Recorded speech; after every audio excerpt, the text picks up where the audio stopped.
Okay, here we are again. Probably the second to last time we will see that intro. That's okay. It means we're drawing ever closer to the end, but it's all right. It's better for the characters if we see this all through anyway. So we'll wait a couple minutes and then we'll get started. Yeah, same, Murray. I am aware that I am streaming. And hello, Marie. How you doing? We are just about to get started, probably like a minute and a half, and then we'll get moving. See if we can deal with the 5th layer of the sun, and then the 6th after it. So, should be fun. I hope. Excuse me. Yeah, I'm thinking that, because if we did the Center of the Sun today and actually finished the game, 2 problems with that. One, we might not have enough time to actually find Jack Frost and try to finish his entire quiz, which I'm going to try to do if we find him. We need to find him 3 more times total between now and the end of the day tomorrow. So that's the first thing. If I do it today, probably won't be able to find him and try to finish that side quest. And if we did finish the game today, I would probably just end up taking tomorrow's stream off anyway, because I have 3 setup videos to record. Well, 4 technically, for the intro one and then for the rest of the trilogy. Because the next game that we're going to be playing is first part of a trilogy. We'll be playing to round out my coverage of PS2 games. So I said it's probably better if we just do the 5th and 6th layers today, and then maybe run around trying to find Jack Frost for a little bit, depending on how long it takes. So I was going to say Center of the Sun or bust. Yeah, it would have been. Unfortunately, I don't think that's going to happen. So the Jack series, that's a good guess. I will be doing the Jack series at some point, but I have that for the PS3. I have the collection on PS3, so not that one. Different trilogy.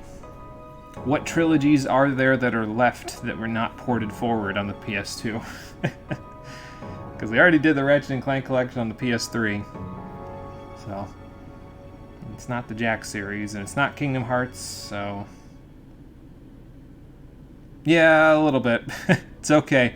It'll all make sense next week when we get started with it, so... Okay, I'm gonna take a drink and then we'll get started.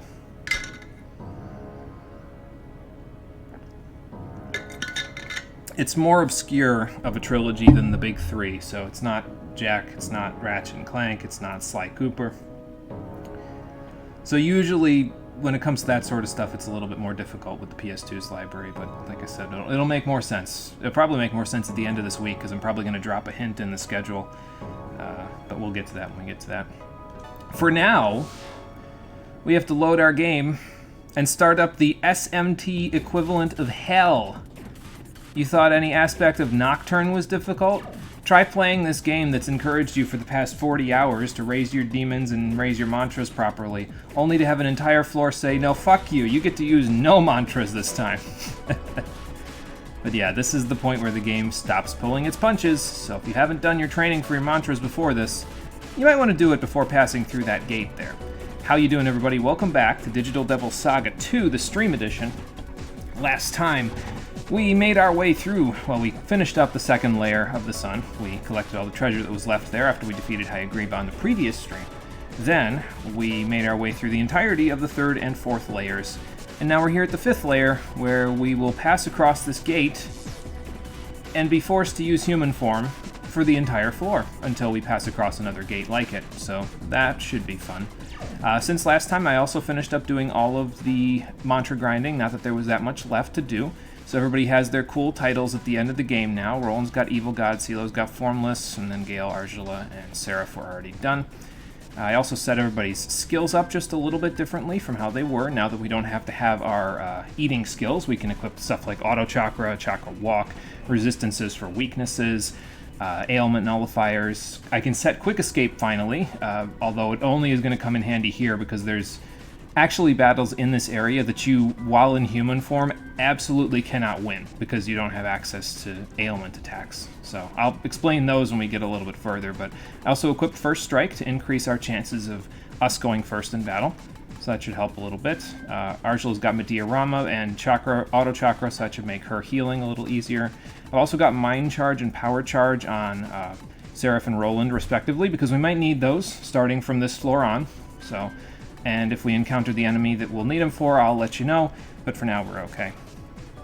Yeah, Roland's was the only one that was kind of, it didn't make as much sense as everybody else's. Like, Argila's was the world because it's a funny meme, it's a JoJo reference, right? Progenitor, I think, makes sense for Seraph. Formless makes sense for Silo. Overlord makes sense for Gale. Evil God, yeah, I think I'm stretching it a little bit. I don't think it makes much sense for Roland, but I said, it's as good a place as any to stop, I think. So, we'll make do with what we've got there. Some people, if they really liked Heat, might consider Roland evil because they took his place if they made the wrong choices, but yeah, I think I'm stretching it a little bit there. The PS2 lived for too damn long. It was going in 2008 when the fucking Wii launched Sonic Unleashed. That is true. Yeah, they still had games coming out for the PS2 as late as, like, I want to say 2009. So that's nuts. Like, probably even further than that now that I think about it, because they had all those sports games that would come out yearly, and they probably continued to make those for a few years after that. But anyway, so we passed across the barrier, and now we're on our own. So first thing I'm going to do is I'm going to make a beeline for a very useful item that will make this a little bit easier for us. And we want to go up here and to the right.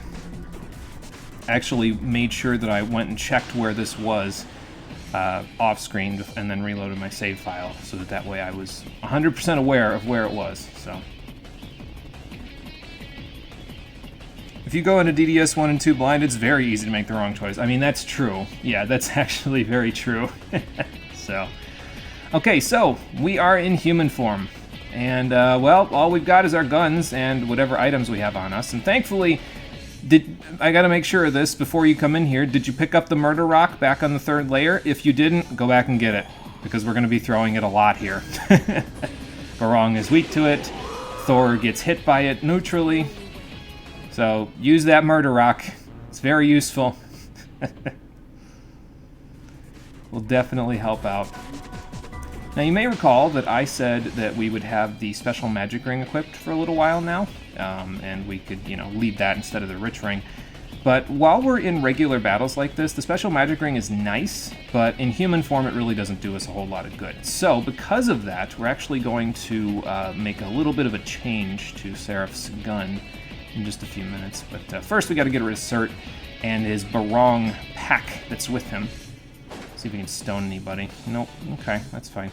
I'm passing Argila's turn because she still has the trick ring, so her rings are a little less than stellar. Her attack is a little less than stellar. Thankfully, we shield Mahamayan because we're in human form, so that's rather nice. Now let's use the Piranha Beam! Got him. Nice. Nice, fancy little critical you got there. That'll help a little bit. Alright, toss the Murder Rock. Take them to the Shadow Realm. Now we got one of them.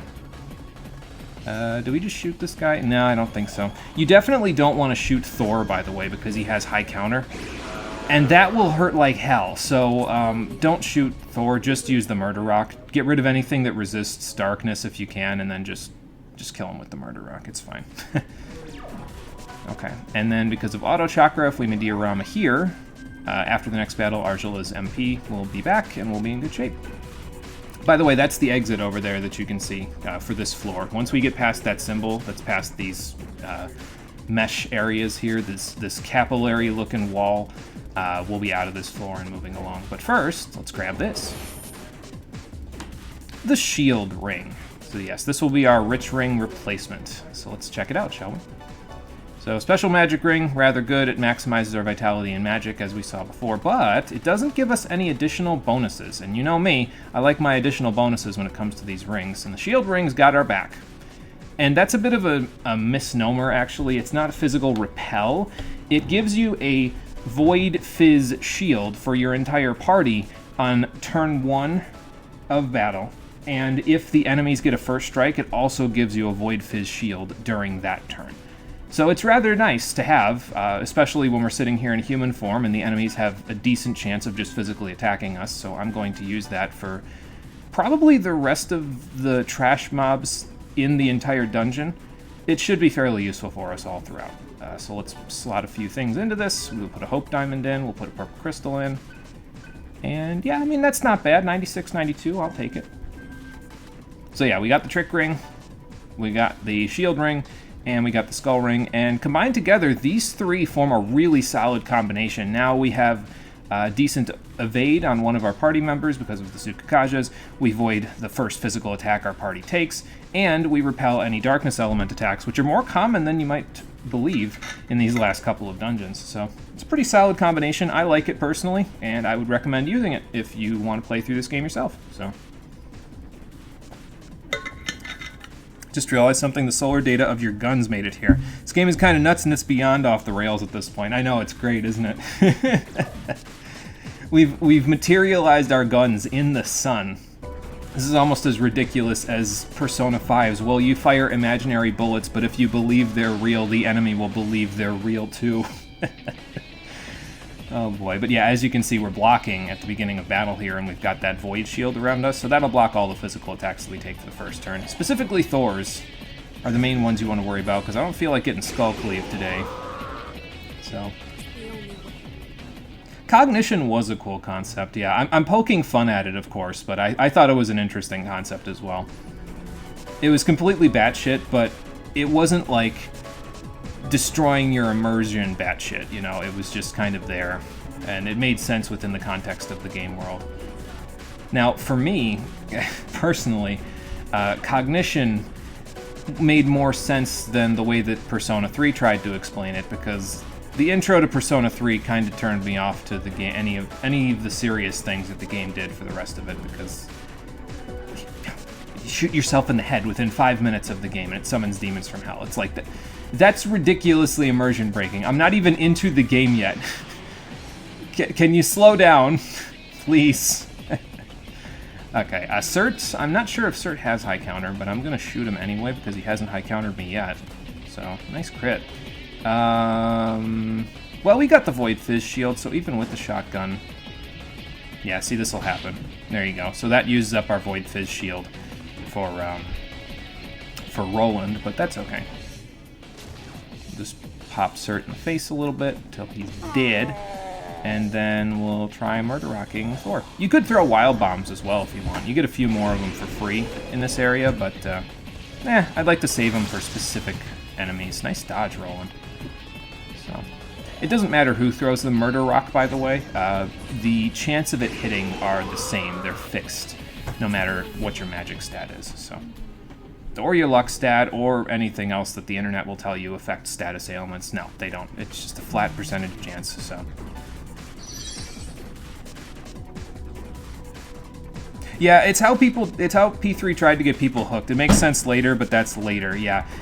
You need to make it make sense in the beginning to the point where it doesn't throw me for a complete loop when I first start playing the game, you know what I mean? Like, when you do that within the first 5 or 10 minutes, the rest of the game just feels like satire, because it's like nothing that you say or do I can take seriously because you went ahead and tried to shoot yourself in the head within the first 5 minutes of the game. It's like, this is fucking ridiculous, and I know you know it.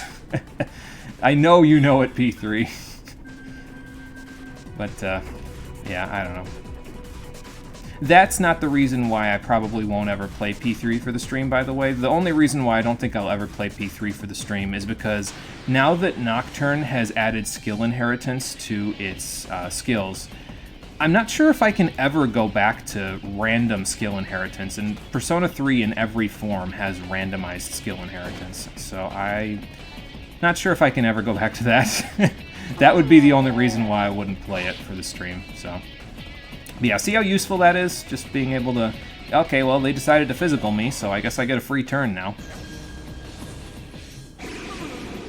And there they go. I like Portable the best out of all of the P3 iterations, personally. If I was going to play it, that would probably be the one I would play. But, yeah, it's gonna be... I'd have to really, like, be strapped for a game to play. Be like, yeah, I'm willing to commit 100 hours to this. 25 of which will literally be me sitting in the fusion lab trying to make sure that I get the skills I want. So, I'm gonna hit up the save point right here since we went ahead and got a few treasures. I figure, you know, it's worth it to pop a little save right now. And then we'll move on to the next section of the dungeon because there's a few branching paths along the way here. And it might take a little bit to make it through them. That's okay. No big deal.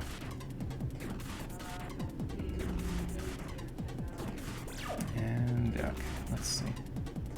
Now we got a door right here, and then the rest of it over there, so we'll see. I actually think this is the way to go, so I'm gonna go back. I'm getting, like, visions of that one area in the Assembly of Nihilo and Nocturne, where you go north, and that's the correct path. Okay, so here's the battle that you can't win without Wild Bombs. You absolutely cannot beat Mitra with your guns or with the Murder Rock. He is resistant. As a matter of fact, I'm pretty sure he nulls both of them. So, since that's the case, the only way you can win this battle is by throwing Wild Bombs at him, and that's why I'm saving the Wild Bombs, because we only got 6, so you gotta make them count. I think it takes 3 to kill him, though, so that might still be a bit of a problem for us. I'm gonna use a medical tool. And then we'll see how much the next Wild Bomb does for us. So how do you normally do this battle if you don't have Wild Bombs? Well, you run. Because that's the easiest way to get past this if you don't have the correct items, so... Yeah, and as you can see, it does in fact... Well, it might take 2 if Arjula uses one and then Seraph uses one, but... Yeah, we'll just use these just to give an example. If I have to run from them later, I'll run from them later. So. But Cert drops power data, so that's not too bad. A lot of different enemies in here drop a lot of different datas, so they should come in pretty handy if you're looking for them. Yeah, I had a feeling it was just a treasure down here. I should try Yggdra Union's PSP port if you want to emulate a PSP game. Shill. I do have the PSP emulator, so I could give it a shot. It's a lot easier to find those ones. Those emulated games than it is to try to find most Nintendo emulated games. Well, we got a wind wall from that chest, or 2 of them, rather. I wonder if that's telling of who we're going to be... Oh, god damn it. Not here! Not now!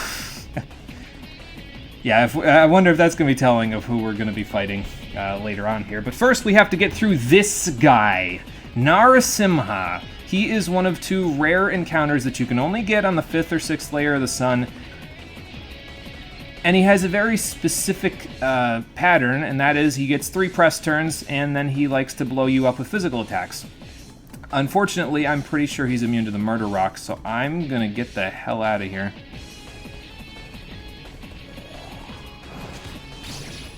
Thank you for dodging that. That will help. Oh, he gets 2 press turns. Never mind. He just has a huge critical hit rate, so sometimes it doesn't really work. Now, Arjula has Quick Escape equipped, so... Also, he has access to Ragnarok, so he can just one-shot Arjula and Roland if, you know, that happens, so that's fun. Arjula has Quick Escape equipped, so the only way to... I also am not attacking him because he's immune to physical attacks and guns, so just in case you're wondering about that. So Arjula has Quick Escape equipped, so if it says Quick Escape at the top, that means it procced. If it says Retreat, it did not proc, and you will not run from the battle. So, goodbye. This is why I saved. Because sometimes you can just get completely fucked on these layers and have nothing that you can do about it. I'm pretty sure he's immune to Dark Element as well. Like, I think he's only weak to elemental magic. I don't even think you can use status magic on him, so... Now, why would you want to fight Narasimha if he's so fucking ridiculous? He also has 1,000 HP, so he kills you very quickly, and he has a lot of HP to the point where you may not be able to kill him in one turn. Why would you want to fight him? Well, he has a rare drop of an item that serves no purpose other than to unlock one of the super bosses that you can fight at the end of the 6th layer. I wish I was joking. That's the only reason why he will continuously give you game overs throughout the 5th and 6th layer. And it's not even just him. There's another enemy that's immune to everything except physical attacks that will also give you an item that can only be used to unlock one of the super bosses, and you have to hope that they drop them. Isn't that a fun gameplay mechanic?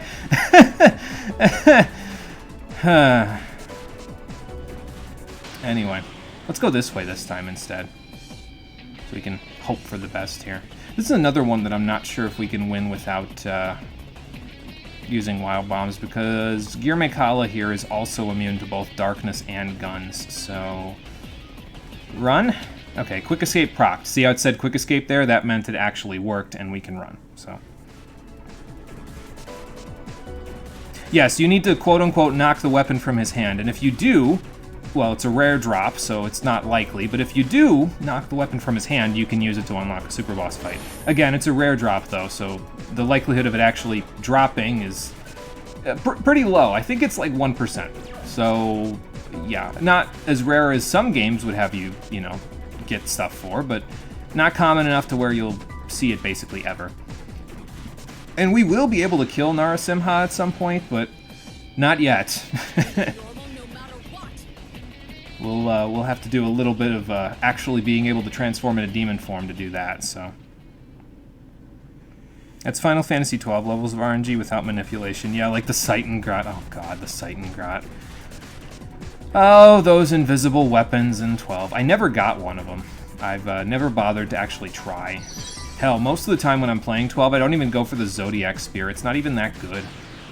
It's powerful, but power doesn't really mean as much in that, and as a matter of fact, I like the Holy Spear better because you can actually power the Holy Spear up to be a little stronger against certain enemies than the Zodiac Spear is anyway, so... Ow. Thanks, Argela. What, did you lose your, what's it called? Your Terundas there, or does a crit just ignore those? I don't know. I'm just gonna get her out of that after I Piranha Beam! Okay. So let's do this. She did get me a press turn, yeah, so even though it's, you know, not good, I'll take it, so... I'm gonna have her shoot. Okay, that gets rid of you. And then... Medical tool? We could Medeorama after the fight, but I'd rather survive, so... Unfortunately, our Void Fizz Shield goes away after the first turn, so that's a little unfortunate, but, you know, what can you do, right? Let's toss the Murder Rock. How are you supposed to know too much about invisible chests? You're supposed to purchase the guide. That's how you're supposed to know. They either wanted you to buy the guide, or they wanted you to tell people on the internet and discuss amongst yourselves about it, so... I don't think that should be required to get the best stuff in the game, but that's, you know, that was a common game design philosophy back in the day. Yeah, it was a thing back then, pretty much. Incidentally, speaking of guides, I actually went and looked through my this one box that I have under my bed today, and I actually found a few old Nintendo-powered official guides for some of the GameCube games that we're going to be playing for the stream coming up, so I thought that was kind of neat. I'll probably post a picture of them once I'm done with this. Oh, hello, Arahabaki. I actually didn't know you could be here either. So you remember this guy from DDS1, right? Where he had like 2,000 HP and he could only be damaged by Ice and Almighty? Well, he doesn't have 2,000 HP anymore, but the Ice and Almighty stuff still stands, so I'm gonna leave you alone. But this is what I was talking about when I said, oh, this is the SMT equivalent to hell, way back when Cole was talking to me about it. Because I thought that they were going to have you do this for, like, the entirety of the 5th layer. And I was like, oh god, this place is going to be a nightmare to navigate. It's going to be an absolute crapshoot. It's going to be interesting because it changes up the gameplay, like, a lot, but at the same time, I'm not sure if that's interesting or I just am a masochist. So, yeah, buy the Prima Guides walkthrough book. It's the only way you're going to know how to do all this stuff. Used to have the guides for the Colosseum duology. I think I still have those, actually, as well. I got to check in that box again to make sure. But I think I still have those as well. I definitely have the Paper Mario one. That one's sitting directly over here. The Paper Mario, the 1,000-Year Door guide is sitting right here. So I think this is the exit, now that I look at it. Look at the hallway. You know, I really should have thought about this before giving Seraph the shield ring and making them have 666 HP. That's probably where my bad luck is coming from here. So that's fun. But that's okay. We'll make it work.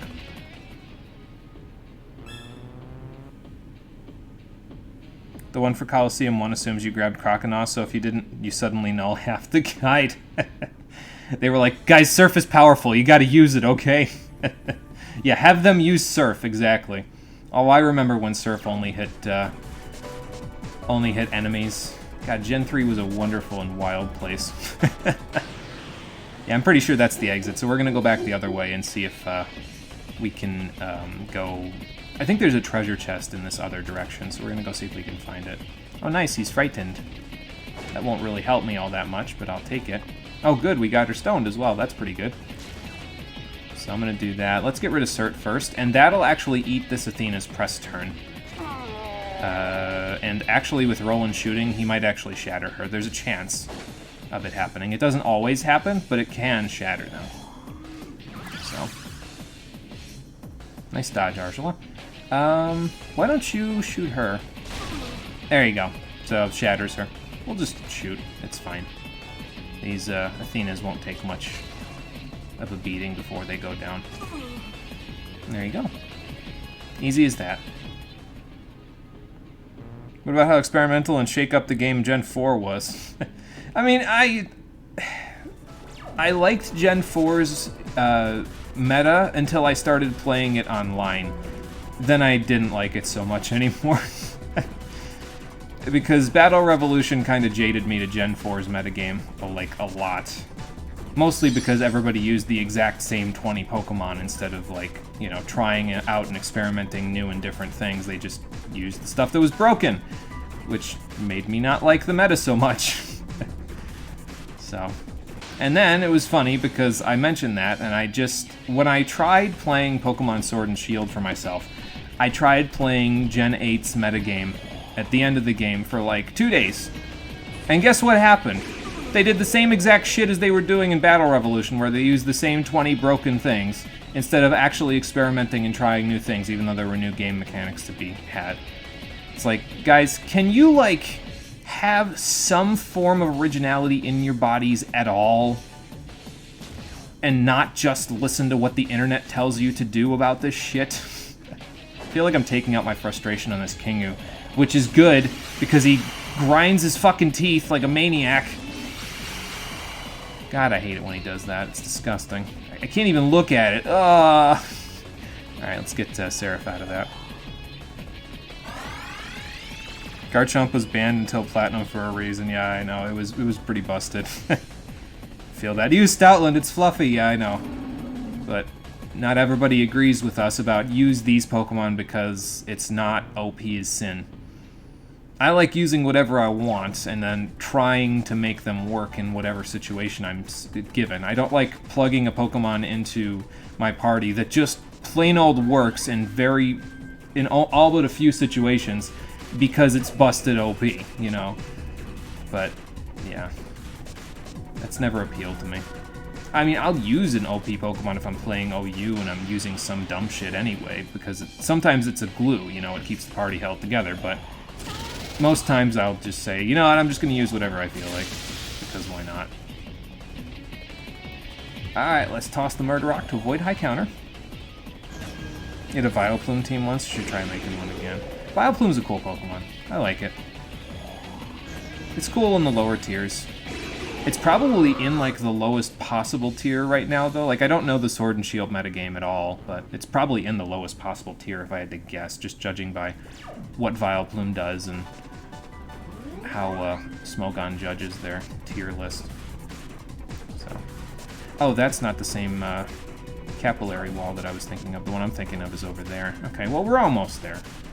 So, and then we can get the hell out of here. I like this floor for the gimmick that it gives, but sometimes it is just a crapshoot. It's like the game just decides, nope, you're dead now. So, but we made it. We're actually out of there, and just in time, because there goes our Astoma Spray. I'm just going to use the Astoma Spray because we don't really need to get into too many fights from here on out. It's mostly just looking for Jack Frost at this point, so...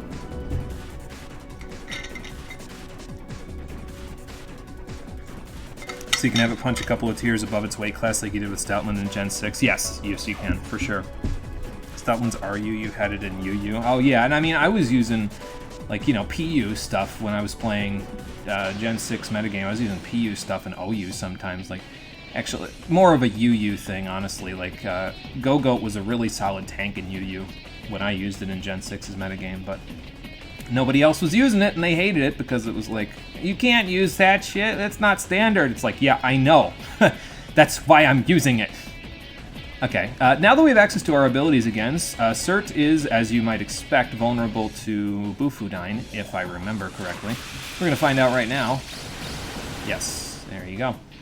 And that will leave him like that. I have Bufudyne on both Argila and Seraph, by the way, in case of Arahabaki encounters. Arahabaki encounters really mess with us, so because of that, I said, you know what, let's make it so that we can both hit him on the weakness side, so that way we can get enough turns to kill him in one hit, because I don't feel like dealing with his stuff. It's not worth it, so...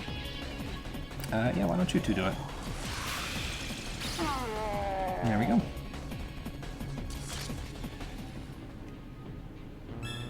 I actually was looking for Consume at the bottom of Seraph's list there because I'm so used to using it. It's just not there. I'm like, wait, where'd it go? Oh, I also set up Gale and CeeLo for the next boss fight in terms of their skill list. After setting up Argila and Seraph with their skills. I never really explained their skills, did I? We didn't really need to look at them until just now, but I mean, Argila is pretty standard. We've got Quick Escape on her in case we need to run away while we were on the first floor there. We probably won't need it too much after this, but I'll keep it anyway. Force Resist for her resistance, or for her weakness. Bufudyne Zandyne, Seraph Lore. I have the combination of Neural Shock and Fatal Charm because that combination should let us hit anything that wants to fight us from here on out, along with Silent Howl, which I have over here on Roland. He's got Skull Cleave and Vile Blade along with Power Charge. We've got Agi, Bufu, and Zeodyne on Seraph, along with Mind Charge and First Strike. And then Roland's got Earth Resist. CeeLo has a whole bunch of stuff that will be useful for the next boss fight. I'm using Pterodyne just because we used Zandyne in the last one. So I said, it's fine. We'll use Pterodyne instead of Zandyne because we just used Zandyne in the Rahu fight. And then Gale is here with... I put Pyroplegathon on just because he might actually get to use it in this next fight, along with Agidyne in case. But he'll mostly, I think, be used for using, like, Void Fizz or that sort of thing. But we'll figure it out as we go. And that's about it. So, just in case you need an explanation, now that we have our abilities back, there you go. Stoutland was a train. You went 3-0 with someone, and Stoutland was the only one who saw any action before that player rage quit. Nobody expects hidden abilities on things that have Intimidate. Yeah, Intimidate is usually a pretty standard ability, so a lot of people usually expect it, but doesn't mean you always use it. Look at Gyarados. So, alright, let's do a Bufudyne. Same as last time. And we'll just blast right through these guys. Oh, actually, since they're frozen, I can show off Seraph's critical hit animation, especially since Girame Kala's physical repel is no longer active because it's frozen. So take a look at this. Somebody was definitely inspired by Blasting Zone in Final Fantasy VIII. Oh boy. That's funny. Anyway, that takes care of them. Yeah, Moxie Gyarados is disgusting with 1 or 2 Dragon Dances. It does so much damage, and it just... you can't hardly stop it at that point, you know? It's ridiculous.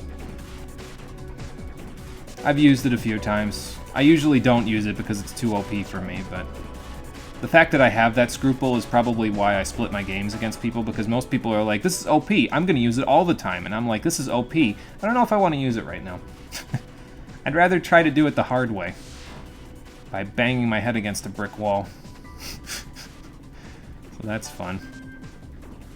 Alright, we got a save point. So let's see what waits us here on the second floor. And then we'll go from there. Oh boy, more of these things. I think the symbol on the inside is a little different, though. Schrodinger, any thoughts? How so? Okay, so now the only in human form thing is no longer active. It's null and void. But when you are inside of the sealed zones here, you only get 2 press turns to start the battle instead of 3. So I kind of like that a little bit better, because you can still usually end battles in 1 turn like this. When you're inside of the other one, when you're only in human form, sometimes you can't even win battles. You have to retreat. So it's fine. It's it mixes the gameplay up, but I don't know if I like it as much. I feel like I'm looking at like a Rorschach painting here, but we can't do anything with this wall for right now. But we can do something with that wall over there. The blue walls you can't do anything with, but with the red walls, well, you'll see in a second. Let's get through these guys first. I think Cert nullifies status ailments, but I'm not 100% sure about that, so we're just going to get rid of him, and then we'll go from there with Thor. Or not. Okay, fine. Let's just do this, then. So I can demonstrate. Okay, he does not nullify ailments. That's fine. This is the only weakness about not having an eating skill, is that when they're frightened like this, you pretty much just have to continue fighting as if you normally would, rather than just instantly killing them. But it's fine. It's no big deal. You want to see if it's possible to have Luminion on a team? No one remembers Finion and Luminion exist. It's, I forget if it learns Baton Pass or not, but you could probably use it for that. I think you'd want to use it for something other than that, though. Did it ever get Quiver Dance? I forget. I'd have to look and everything, but if it gets Quiver Dance, that might not be too bad. Be a solid not mixed up sweeper. It would just be a special sweeper at that point, but it'd be fairly tanky, because I think its defensive stats are pretty good. Anyway, the red black holes you can interact with, and they behave just like those flower doors that we've seen before. Remember how I said we'd be seeing more one-way doors? This is the floor where all the one-way doors are. Pretty much every single door in this area will be one way, and you got to find your way out of the maze. So we'll figure it out. There's also 2 bolt walls there, so that should also give you an indication of who we're fighting. Although, based on the fact that both of these floors are incredibly annoying to navigate in some ways, that should clue you in as to who we're going to be fighting at the end of this place. So, alright, Kingu, get your teeth-grinding face out of my face. Baton Pass after Smogon got all boring and said you can't pass more than 1 step. Yeah, that's true. So I don't know if we want a Baton Pass at this point, because Smogon shits on all of our fun. So that's not good. But yeah, as you can see in battle there, we've only got the 2 press turns, so we got to work with what we've got here. I think this works on... No, it doesn't. Okay. That's fine. At least I know for now, for next time, what does and does not work here. Yeah, that would have worked before there, Cert, but doesn't work now. I should have done that with Seraph, but that's okay. I can just do this instead and pretend like I did. Wicked curse. Time is compressed, but only for the player. Yeah, this is an Atlas game. Oh, for sure. Absolutely. Wouldn't be interesting if they compressed it for the enemies as well, said Atlas employees with a death wish for the player. Alright, so this is a blue wall, so we can't get through this one. That's a blue wall, so we can't get through this one. But we can get through this one and move along with the dungeon a little bit. The idea here is that you're going to want to get to the right here and then come around and up. Kind of similar to how you did it on this floor, where you went to the left and then over to the right. On this floor, you want to get to the right and then over to the left, and that'll lead you out of here. So that's what we're going to look for. I don't exactly remember how to go through this place, but it can't be that difficult, so... Alright, this looks like a job for Neural Shock. Yeah, that'll work. And then... I'm just gonna Teradyne you, and then... Actually, I don't know. What am I gonna do to... What am I gonna do to Mithra here? He's only vulnerable to status ailments. Wild Bomb? See if that kills with the stun. Maybe. Yes, it does. Cool. I will keep that in mind. Do you think Atlas is bad? I need to get you to play some of the Department Heaven games by Sting Entertainment. Explain a little, suffer and learn the rest as you play. I mean, I'm okay with that design philosophy. It's just, I guess it depends on what the game isn't explaining, right? Like, if there's vitally important information that I absolutely need in order to move along, gameplay-wise, I mean, I can usually get by just by testing things. But if it's like, we're not going to explain this, I don't know, how would I describe that? Where it's like, something like with the super boss items in this game. We're not going to explain to you that you need these super boss items in order to actually fight the super bosses, but you do need them, and they're a 1% drop, and we're not going to tell you any of this, and you need to find out for yourself from a guide or from online. It's like, okay, that kind of stuff I get a little annoyed at you not, like, figuring out how to properly explain that within the game's structure, but I mean, they kind of did in this case, I guess. They could say, hey, knock the sword out of my hand. And it's like, okay, that's a challenge, but then he kills you, so it's like, I don't know if I want to do that anymore. I don't know if I want to fight that guy anymore, so. Let's see, but we can see where those doors go from there. I think we'll just go this way, because I think this is the correct way to go. I think. Igdra Union doesn't explain how unit HP works. It doesn't actually need to, but it is good to know, yeah. Sometimes when they don't explain those sorts of mechanics, it's kind of like, yeah, guys, I wish I would have had this information at hand, you know? It would have made things a little easier. Probably a good example, I tried playing Final Fantasy Tactics War of the Lions a little while ago. For the first time ever, I had never played Tactics before. And their bright idea of a tutorial was to have me sit through 2 hours of reading text on a screen and not having me play any of it in gameplay in order to reinforce this text on a screen. And it's like, okay, this game came out in like 2009. By this point, tutorials were fairly well standardized where actually playing what you want me to do made it easier to understand what you wanted me to do. And you just have a fucking college lecture that you want me to look at for the first entire episode of gameplay so I can understand what the hell's going on. Guys, you need to do better than that. One curse, one frighten. I should probably get Roland out of that first before we do anything else, and then maybe I'll throw the murder rock. I don't know. We'll see.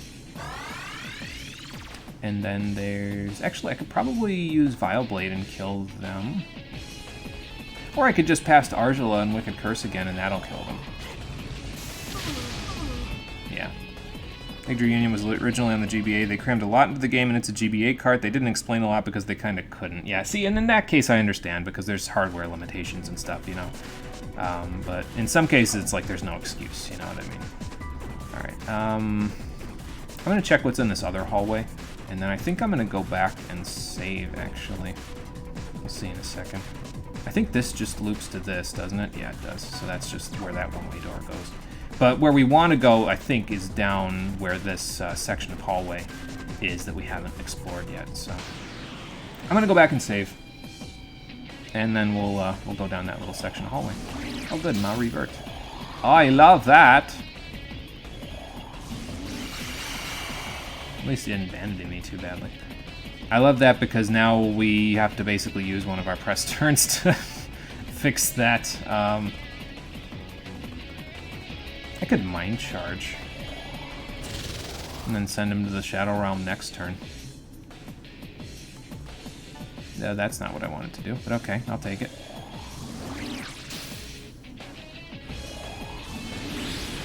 Yeah, that ain't gonna help you, sir. Oh good, and he's frightened now, so that will help us with getting everything to work out okay for us. Cough, Shield Barrier is a top tier card. Cough, oh boy, I don't know what that means, but sounds like fun. Alright, that's fine. As long as I have access to Seraflor, I can just Piranha Beam him in a second. It'll be good. Yeah, sir, Blood Curse still doesn't work, even if you revert us the Skull Ring, still takes care of that. How about we discurse, actually? Because he shouldn't be too far from dead, to where the Prana Beam won't work. I just did 500 damage to him, so yeah, it's fine. We're good.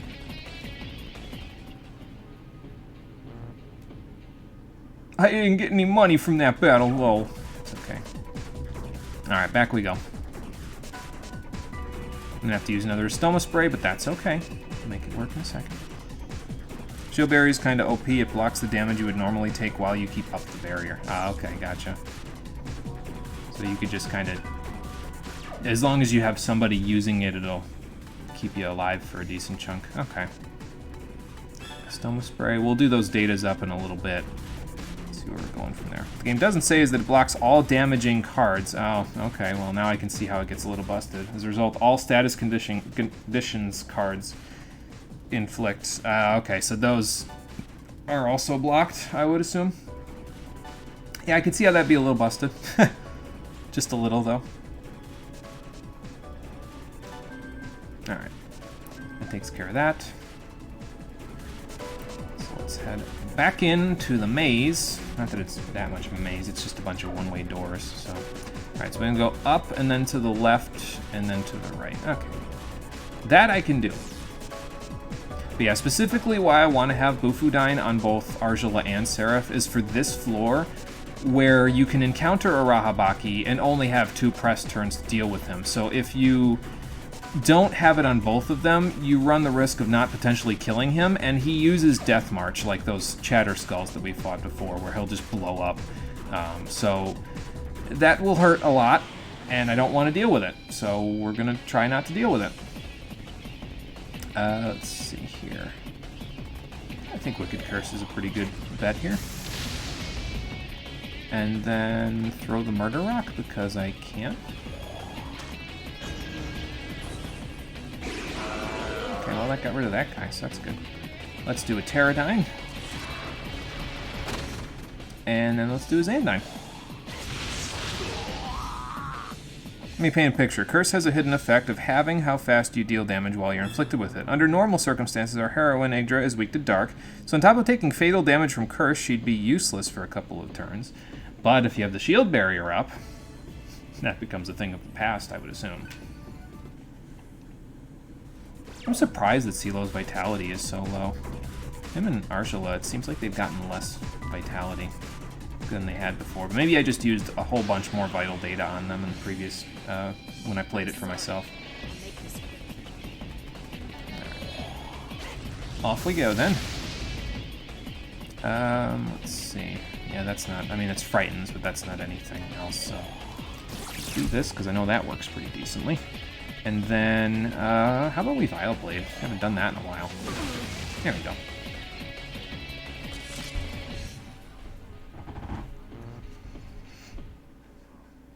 Alright, so what's this way? Check this out first. Aha! Some more medical gear, that's nice. And I forget what's that way, but I think I might go check because I know where this goes. I think this is the way out, so. Okay, so here's an example actually where we're fighting a Rahabaki and I can show you what I actually mean by, well, otherwise you'd have trouble with him, so. We can Bufudyne. And then we can Bufudyne again. And this gives us the highest chance of freezing him outside of having Argila have Casitas. So if she had Casitas, we'd have an easier chance of actually freezing him as well, and then we could just do this. But this way, if you don't freeze him on those 2 turns, you can pass Roland's turn and then have Argila kill him with Bufudyne, because he has like 600-something HP. So you can actually kill him in 1 turn before he decides to Death March and blow up on you for 400 damage per person. Something like that. All stages have a hidden turn limit that determines if you get a quick clear bonus. It's not just your turns, enemy turns add to the count too. Oh, okay. Oh boy. And Curse acts like heavy, so imagine a Fire Emblem game where your units can only move 1 space at a time. Curse is busted AF. Yeah, so you definitely don't want to deal with that. So. Arahabaki, incidentally, drops vital data just like he did in the first game, so that helps us out quite a bit. Blasting Zone! Not quite as big, but, you know, it'll work. And you could reasonably have Argila use Casitas instead of Bufudyne. It works just the same, and it's for that specific purpose, so... I gotta pick the door here, don't I? Okay, well, let's go in here first. See if we can make it to the other doors from here. Yeah, I had a feeling there were some treasures and stuff that I'd be missing otherwise, so... There's a chakra pot, that'll work. So yeah, that other door is where you want to go in order to get out of here. The rest of the doors, not so much. So you don't need quick escape to proc on a berserk battle, though, as you've seen for the rest of the game. You can just run from them with no problems whatsoever. So yeah, that's that. Let's do this. And I guess we're going this way. Bwagi, that way! I was going this way!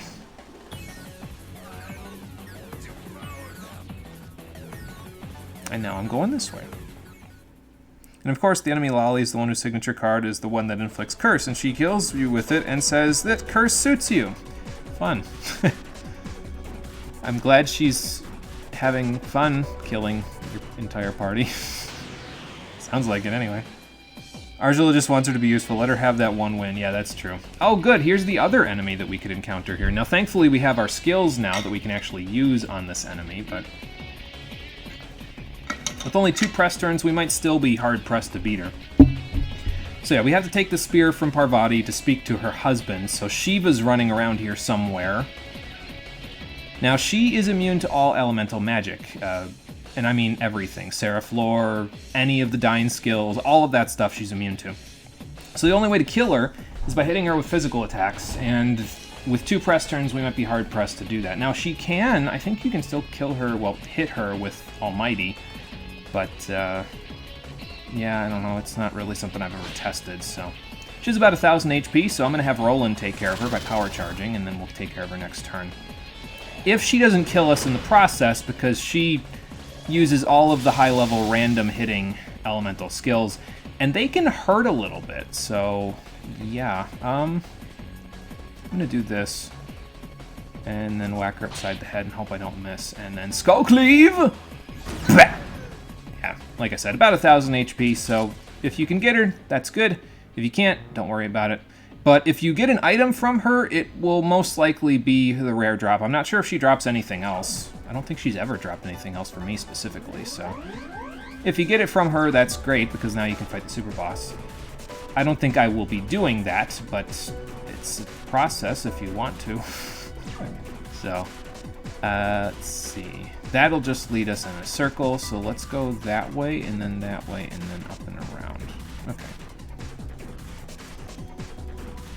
She rides a griffin and kind of wields a mace in combat. Oh boy, that'll be fun.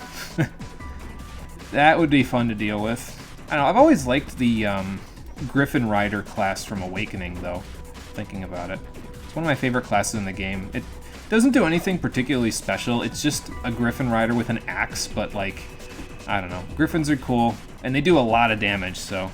I also get, what's that skill? Deliverer, which lets them move more spaces when they're carrying somebody in, like, a pair-up.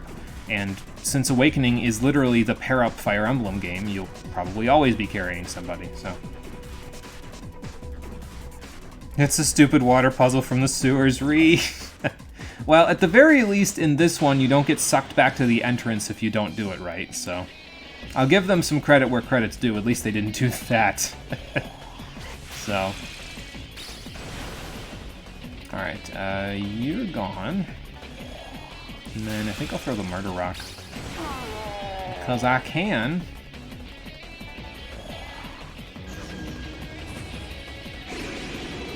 Well, that was a little ineffective, but we'll do this instead.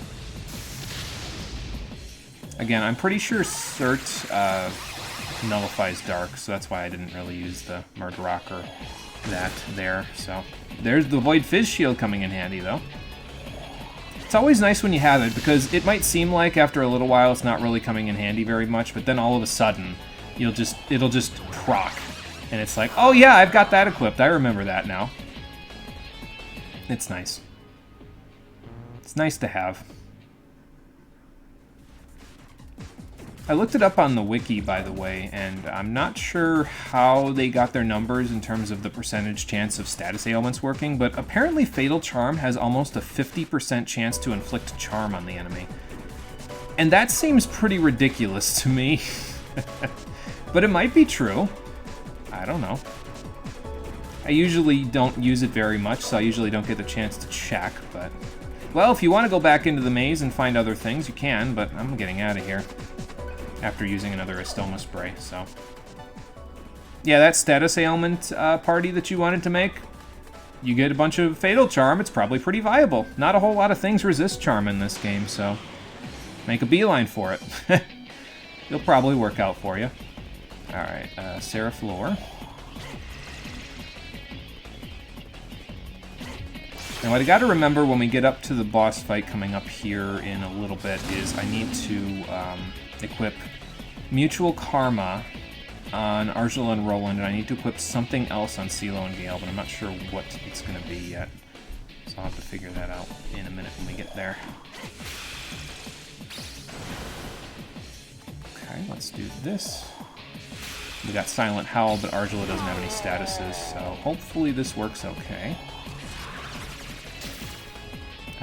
We didn't get the mute, unfortunately, but I still might be able to get him with a Wild Bomb.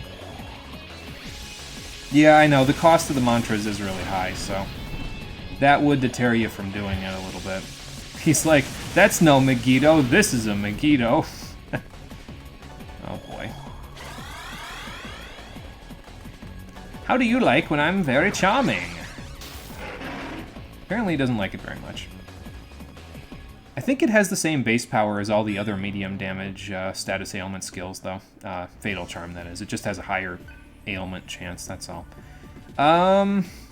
Nice, level 69. What do I want to put here?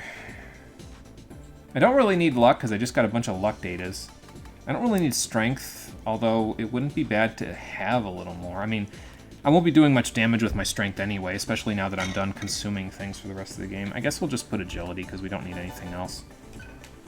Pretty much at this point, the stat points that we're getting are unnecessary. We did all of our stat raising already. Kind of like in Nocturne if you're going for 100%. After you get to a certain point in the game, you don't need any more stat raises, because once you get to 30 in any given stat, you don't need to raise it any higher. If you're going for 100%, that is. Because eventually you get a Magatama, almost said mantra like it was this game. Eventually you get a Magatama that just raises all of your stats by 10, except luck, because nobody cares about luck. But, yeah. It's a pretty nice mantra, though, or Magatama to have. It just takes a while to get, that's all. Good, now we get 3 press turns, so we can finally kill this guy the easy way. Excuse me.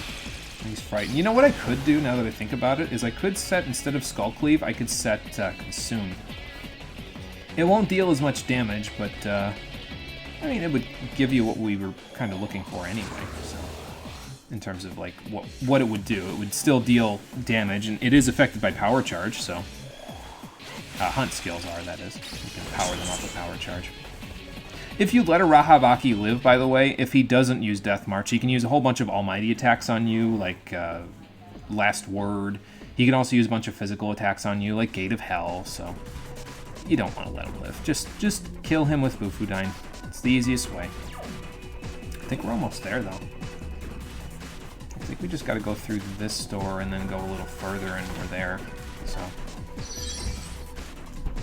But let's see what's in here first. Ooh, 2 more magic mirrors. That's nice. I don't think I'll need to set Magic Repel ever again now, because we got all these magic mirrors. I think I have 8 now, so that's pretty ridiculous. Let's save. Do this. So Seraph apparently is overtaking Roland now in terms of the experience. I didn't realize that until just now, because Seraph wasn't leveling up first before, but now Roland is leveling up slower than Seraph. How much slower? Oh, not by much. Okay. Only behind by a little bit, but CeeLo's quite a bit behind, unfortunately, so... It's fine, it's no big deal, but we'll make it work. It should work out just fine, even if everybody's behind on levels. And there's the door to the next boss, but if you go here... I think this door's locked, if I remember right. Yeah, there's a great power holding it shut. I forget if this is the final super boss, if I remember correctly. I'm not 100% sure. I know there's 2 doors on the 6th layer's last floor, where you can fight a bunch of the super bosses there. This might be the... because there's 2 super bosses that you have to fight in the 6th layer in order to unlock the 3rd super boss, which might be inside of this door. And then once you beat this super boss, you can unlock the final super boss of the game, which is Satan. I'm not exactly sure how it all works, and I'm probably not ever going to get the chance to demonstrate it because, yeah, I don't think that I'll be getting the drops from Parvati or Narasimha. So, probably won't get to demonstrate it. Hell, we might not even get to demonstrate Jack Frost, depending on how shy he feels like being for the rest of the game. But I'll do what I can.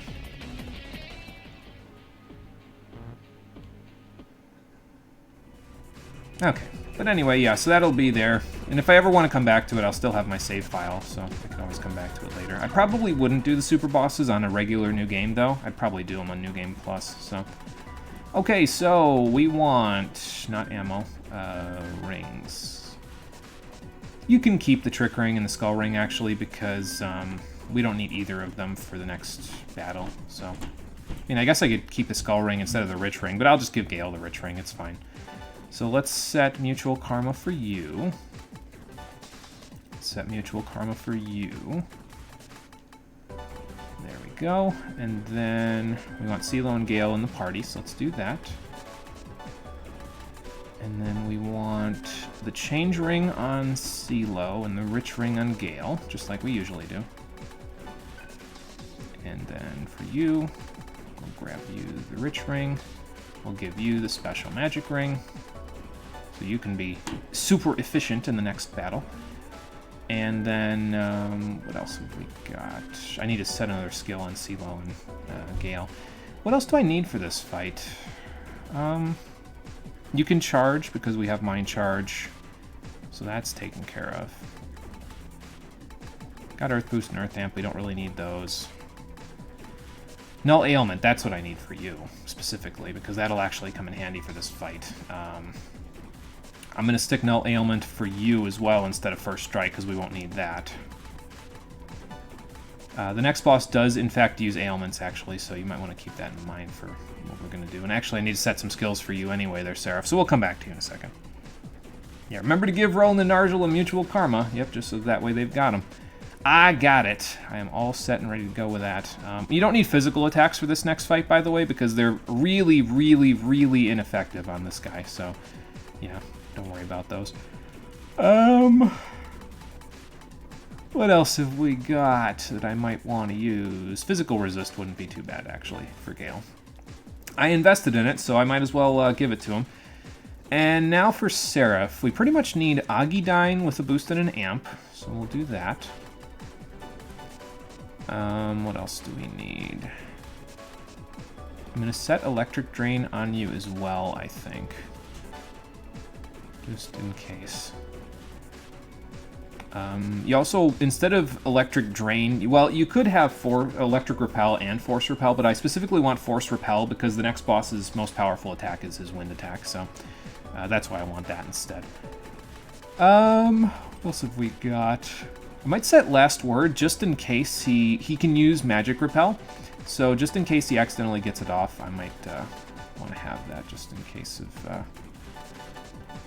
in case that could cause some problems. And after that, it's pretty much just Debilitate, right? I think that's about it, because everybody else has everything else that we could need. So we'll just set that. Bring that up here. And actually, you know what we'll do instead of Last Word? Because at that point, we might as well just set Reincarnate. It's a little bit stronger than Last Word anyway, so I might as well just, you know, test it out if I can, so that way I can show it off, you know? So, okay, so we have, I think we have everything we need. CeeLo can help us with charging. With the skills that he has Void Panic just in case, but I probably won't need that. I'll probably just use a Magic Mirror instead. Seraph has Agidyne with a boost and an amp, Mind Charge and Debilitate. Scale has Agidyne with a boost and an amp along with Pyraplegathon, Void Fizz, and Electric Drain. And I think we're in good shape now. We'll probably do our charges first, just because CeeLo's turn is first, and then we'll do some Void Fizzing for the first couple of turns, and then we'll do some Debilitating after that. So hopefully that sounds like a plan, because we about to go do it. What kind of strange presence awaits us at the end of the 5th layer of the sun? Let's find out. Oh, well, Colonel Beck. Omega Varen. That figures. For an area as annoying as this one, it would give us one of the most annoying bosses in DDS1 to fight. That's great. Perfectly fitting. Well, you're right, but I don't think you're getting out of here the way that you think you are, Condom Man.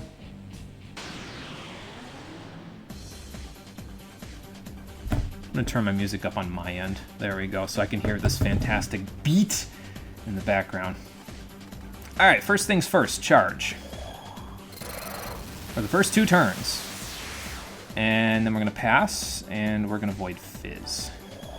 Because he starts off and he just uses physical attacks, so... if we Void Fizz, it'll void both of his press turns. So that's what we want. And then we'll charge again.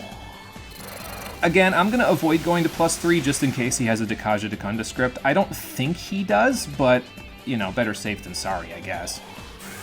How does this fight work this time? It's a hoot, I'll tell you what. I will hopefully be able to do it all properly, but we'll have to see about that one. Alright, so we want to start debilitating now.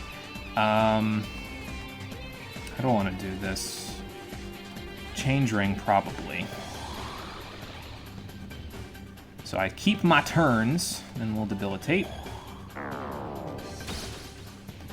And then, I think we'll Void Fizz again, we'll Change Ring, and then we'll debilitate. And then that way we're all set up, so...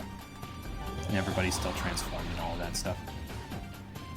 No forcing your people to be hungry. No, there's no hunger wave in this one, thank God. I don't gotta worry about that this time. It's not like we can cure it, but yeah, no hunger wave in this one, so...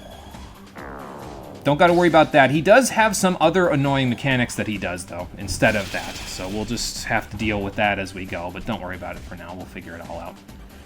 Alright, so let's start Mind Charging, and then we'll start blowing him up, shall we? Excuse me. I think I'll wait and have Gale do Pyraplegathon later, actually. We'll just see how much damage we do here, so I can judge whether or not I need to do some other bullshit. Let's see how much Agidyne does. Boom. Oh, that's 3,000. Okay. Yeah, that'll do. That will definitely do. Okay, so since that's the case, we actually want to go to CeeLo's turn and Force Repel, because I think he's below 75% of his HP now, max HP.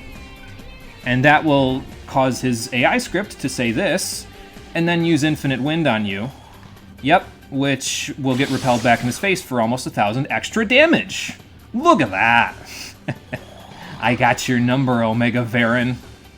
You can't hide from me this time. I have Mind Charge this time.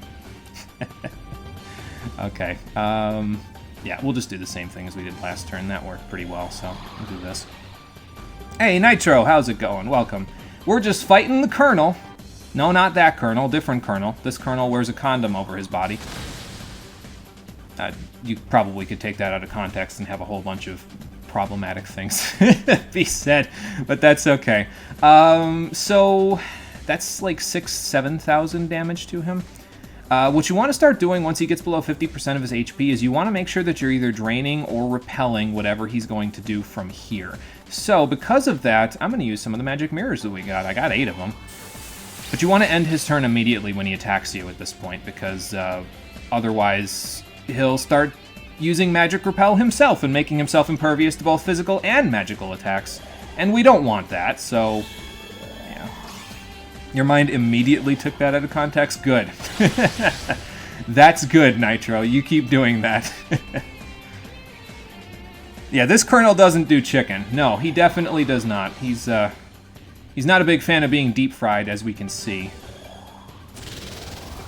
Alright, so I think what I'm going to do is I'm going to demonstrate Pyroplegathon. Let's do this, Gale! The boss of the wolves says hi! Well, that does a lot of damage. Hell yeah. And then let's do this. And I might not even need to use the Impel Stone. I was going to, but I might not need to now. Do I want to use Reincarnate? Take a risk? Yeah, what the hell.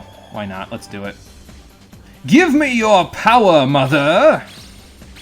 Eat this. Okay. Not a whole lot of damage, but we weren't boosting and amping it, so, you know. But it still did enough to kill him, which is good, because if we let him survive at that point, he probably would have started throwing out a whole bunch of status ailments at us, like Tentara Fu, and then throwing out, like, Jupiter's Fury. He would have used Infinite Wind again, which would have done a decent chunk of damage, so probably better if we just erase him from existence now. It seems like a good idea. So I made that look easier than it actually was, is the point there. But don't underestimate him. He can be a bit challenging if you don't have a whole bunch of magic mirrors and if you don't have 3,000 damage that you can do at any given time. So. Okay, but Gale got a level. He got strength and magic. That's good. Argela got all the stats that matter except agility. And Roland got some strength. Nice. I'll take it. So that was easy.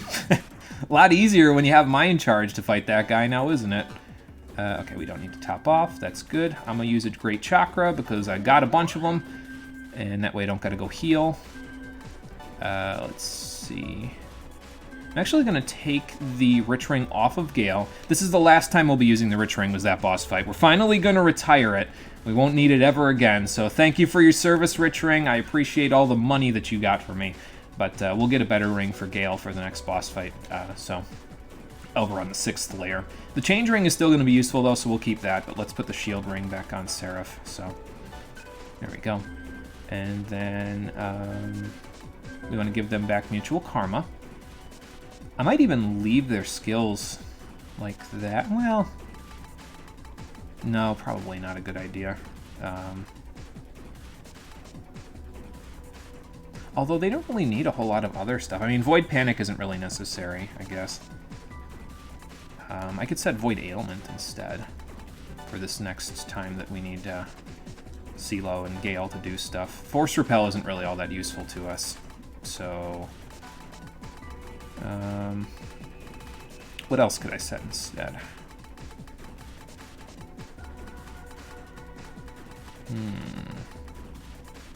I mean, I guess I could set Enervate. Yeah, I'll just set Enervate. Why the hell not? Probably not going to use it, but it's there in case I need it, so we'll stick that down there. And then you need Mutual Karma. Do I want to use Xandine for the next fight? Nah, Pterodine and Xandine have the same base power, so I could use both. It's fine. Alright, so you need Mutual Karma, so let's set that there for you. I'll fix you in a second, because I got a bit to do with you. And I got a bit to do for you, actually, as well, so... But yeah, I mean, as you can see by the amount of damage that Pyroplegathon did there, like, that did more damage than Reincarnate. It did 2,000 damage with a boost and an amp with no Mind Charge at plus and minus 2. Now... Can you imagine the kind of damage that would have done if I had gotten Gale Mind Charge? Like, Pyroplegathon is one of the strongest, if not the single strongest attack that you can have in the end game. It's just incredibly powerful. Now, granted, it's very expensive to use, but it's incredibly powerful, and you should definitely use it if because Gale's pretty solid at using both strength and magic, so yeah, definitely use it. It's very good. It's just that there are no enemies that are weak to it, so sometimes it's hard to implement using it anywhere outside of a boss fight, you know. So what do we want for the next fight that you're going to be involved in? Actually, you're not going to be involved in the boss fight at the end of the 6th layer. You're not going to be involved until the final boss fight, actually. So we can leave you like this for now. And that means I'll set CeeLo up a little later as well, so that he's ready for the final boss fight. We want Argela and Roland to be fighting the boss of the 6th layer again for a very specific reason, and we'll talk about that when we get there. Everybody's got the right rings, so now it's just getting Seraph all set up again. So let's do that. We had Bufudine, we had Zeodine. Excuse me. Okay, Mind Charge here. We had Neural Shock and Fatal Charm. What's up? Oh, it's in my hat over there. Excuse me. You're good. You're good. Neural Shock and Fatal Charm, and then we had First Strike. Yeah, no problem. And then we had Chakra Walk. Yep, that looks good. You guys need Quick Escape. So let's set that for you there. And you need Chakra Walk. Okay. And I think that's it. Everybody should be good after that. Let's see. You're good. You're good. And then you got Mutual Karma, so you're good. And you got Mutual Karma, so you're good. All right. And we got another $1 million to go blow on whatever the hell we feel like. So that's fun. Got to find a large terminal first, though, but that shouldn't be too far away. So. And for defeating Ravana, again, we get a Lotus Seed, which is the most expensive plant that you can trade for at the Mad Mart. So, I mean, I guess that makes sense. It's a lotus flower. You would take a seed from it, and it would make sense. I liked the olive branch being the most expensive item because it seemed poetic. The whole game started with the olive branch, and it was a major player in the story with Fred and everything. But yeah, it makes sense to me that it would be a lotus seed, considering how much they push the lotus flower as being important. So. Did I curse you? Yes, I did. Murder Rock.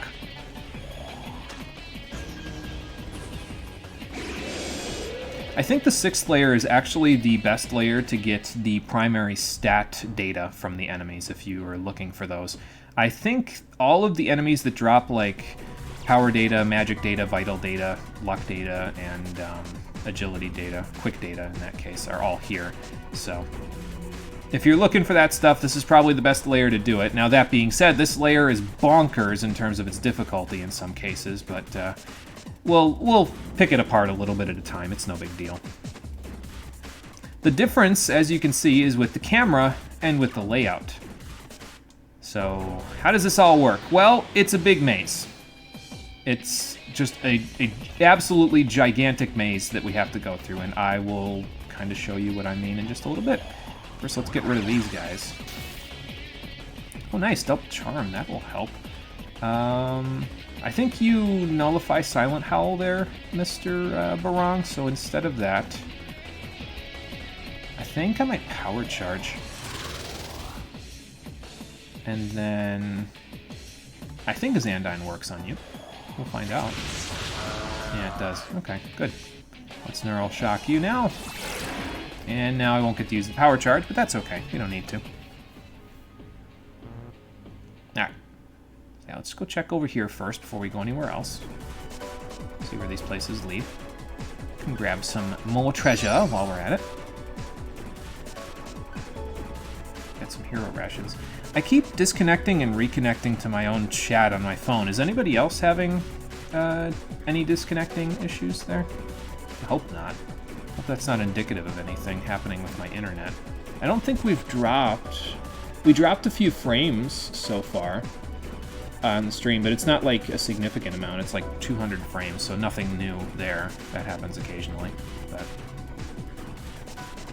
oh, you're both getting it too? It says welcome to the chat room again. Yeah, that's what it's saying for me. I'm not sure why it's doing that, but well, it's there.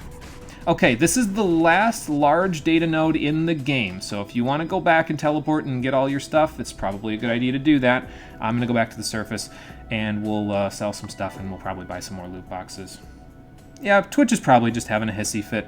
Probably. I don't know. It doesn't matter, I guess, as long as it doesn't disconnect me. Oh, there it goes. Yeah, it disconnected me for a second, so... No, it didn't fully stop my connection, though. It just blew me out for a split second. Are we still alive? Can everybody hear me? I think so. It says we're still alive. So... Let me go back and see on my channel. Well, it says we're live. Yeah, we're still live. Okay. Twitch found some Ronald McDonald's old crack. Oh, something like that, Nitro. Oh, boy. Alright. Johnny, I got a few things to sell you. And I have way more money than I will ever be able to use myself. So yeah, but as you can see, the Lotus Seed is very, very good for getting some money. That's $400,000 that you'll just get just like that. Because by now you're most likely at rank 7 anyway from selling all those Manjisakas and olive branches and everything like that. So yeah, quite a lot of money that you'll just get from that. So that's good. Let's sell these walls as well. We won't need those. I'll top off on Astoma Sprays, I think. We didn't use an Impel Stone, so I don't need to top off on that either. But if you need one, you can just go straight down the elevator right here past Johnny, and then you can just buy it from Pyrojack's Solar Data. So if you need them, they're there. And I have a whole bunch of magic mirrors left. I should probably also top off on Panaceas, just because, so. Yeah, we're almost to 2 million. I don't think we'll get there, but... Well, actually, I might wait to buy the loot boxes until, like, the end of the stream, because we might come back here after we're done with the 6th layer, because we're going to get a whole bunch of items on the 6th layer, but there are no other large terminals after the 6th layer. So, like, if you want to go back and sell your stuff, you have to go back through the entirety of the 6th layer in order to come back here and sell stuff, any of the unwanted items that you get in the 6th layer itself, so... It seems kind of strange to me, like you'd think they'd have a large terminal right at the end, but I don't know what they're thinking. It's just a little short-sighted thing, I guess. No big deal. But let's top off on Astoma Spray. I'll get 5, because we're going to use another one pretty soon anyway. So, and Panaceas, I'll get 4 of those. And I think we'll leave our money for now. I'll buy a few revival gems. I don't think we're ever going to need 10 of them, but it's nice to have them just in case of any problems, you know? So. Alright, well there's that. If you want the revival orb, you could also get it now, because, I mean, you just got something that gave you 2/3 of the money that you would need for the revival orb, so... If you want it, you can grab it. I didn't personally think I would need it, so... Alright, and let's teleport back to the 6th layer now. One last layer to go through, and then we're practically there. Excuse me again, good lord. Lunch is attacking me. It's probably attacking me because I ate a bigger meal than I usually do at lunch, because I'm going to be eating a smaller meal at dinner. So, but it's okay. Alright, so like I said before, the camera angle has changed. It's one big maze. Let's go see if we can find our way through, shall we?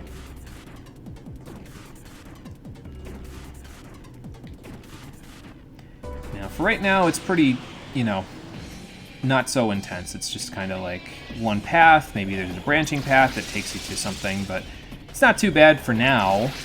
It will get worse, though. So, and Rahabaki's here, so we'll take care of him. You need tapioca starch to make something that you want to eat. Tapioca starch. I don't think I've ever used that in food or seen it used in food, now that I think about it. Interesting. What are you going to make with tapioca starch? Do I just use Mabufula on you? I think I just used Mabufula on you. Get that extra press turn. Yeah, there we go. But yeah, with Seraph and Arjula, Rock, and Bufudine, we can access Bufu on everybody, which is rather nice. Makes it a lot easier to kill things, so... Specifically a Rahabaki. It makes it a lot easier to kill Rahabaki, so... Well, that looks interesting. Hang on, we'll go there in a second. First, let's fill the map out real quick. There we go. And then we'll go there after we go here. Because let's just see what kind of branching paths we have going on. Oh, sweet and sour chicken. Yeah, that makes sense. Okay. Incoming suspected spam call. No, thank you.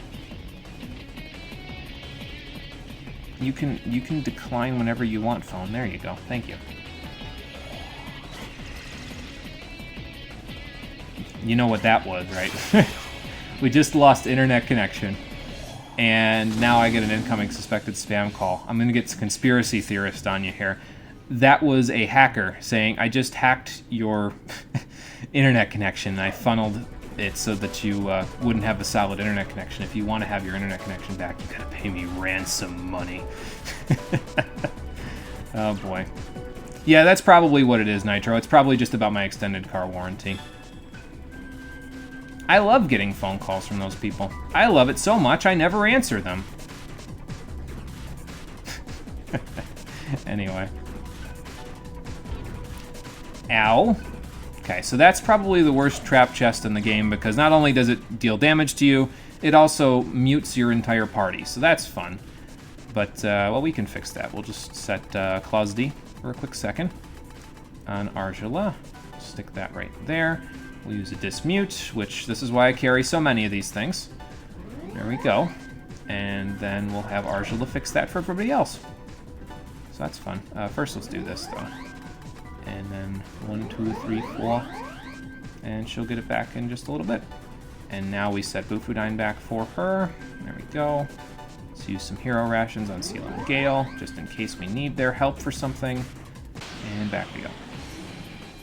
Why not just 5 dismutes? Yeah, it probably would have been faster if I just used 5 dismutes, that's true. But I said, let's just do this the harder way. It's no big deal. Then I don't gotta buy as many dismutes when I come back, I guess. Sure, let's see Odine. There we go, and then let's just do this and get rid of you. Not gonna lie, one time you got a call about that, and the guy had the most Indian voice ever. Yeah, I think they kind of outsource the calls to call centers in other... I don't know if it's other countries, but if it is, I wouldn't be shocked, because I've heard that, where like a lot of the callers, the people that call you, have like a, you know, a Pakistani accent or an Indian accent or something to that effect, so I've heard that one. Well, nowhere else to go in the maze except whatever this spooky-looking thing is, so I guess let's check it out, shall we? After we fight Cucullin and Scotty, who are back again for some more fun. Do you get Mazziodine? You do. And I think Cucullin doesn't interact with it like a crazy person. Yeah, that's fine. Okay, Scotty, goodbye. And then you're weak to Nerve. But Scotty repelled it, so that's why I didn't want to use it. What do you think about Pterodine? No, you don't think very highly of Pterodine. Seraflor doesn't work here, though, because they both void it in some way, so I said, let's just do something else. Let's change the subject. Alright, CeeLo got magic and agility. Nice. His stats are really coming together, I'll tell you what. So that's a teleporter. And it'll take us to a triangle room. And you have to make a decision, which way do you want to go? But first, before you go anywhere, first things first, let's fill out the borders of the map real quick. And then we'll go in this door. Check it out. Ah, treasure room, nice. See if this one's trapped too. Yep, sure is. And it also gave us 5 stomach aches, so that's fun. I'm getting the feeling you don't want me to open these chests there, DDS2. Okay, so let's set Ache. We have it, so might as well. Yeah, if you still had Disaches, you could just get rid of this without using Ache, but I sold all of my Disaches because I didn't expect to ever have to deal with this again. Guess I was wrong. It's okay, though. We're fine. I think some of those chests, though, those ammo nodes, the yellow ones, those do have actual items in them sometimes on this floor, so it's kind of hit or miss. I think about 50% of them are trapped, and then 50% of them actually have items, so... It's a crapshoot, but, well, it's not anything we can't handle, so...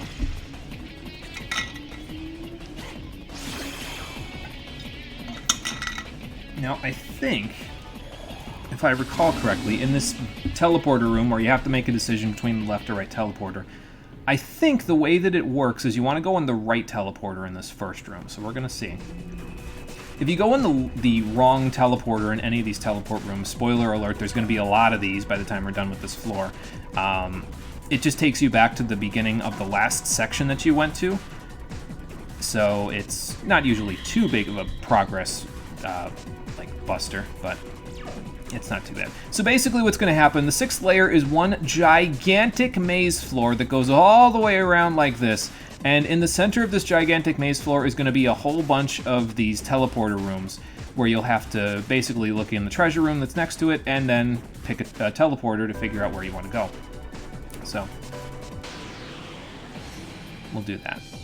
I think that's how it works anyway.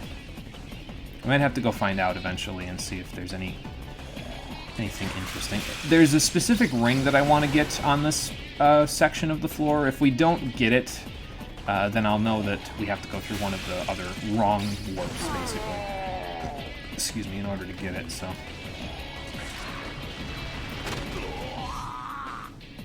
But I'm pretty sure you can get to it without taking a wrong warp, if I remember correctly. But we'll worry about that when we get there. For now, let's just see what we can find in this maze here. I think this is the path forward, actually. Let's go back this way. Oh, hang on. This is a dead end, so let's fill this out.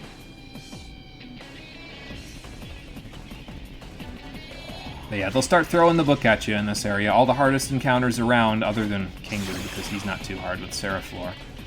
So they'll start mixing in enemies that will definitely make it troublesome for you to, you know, play around them and stuff.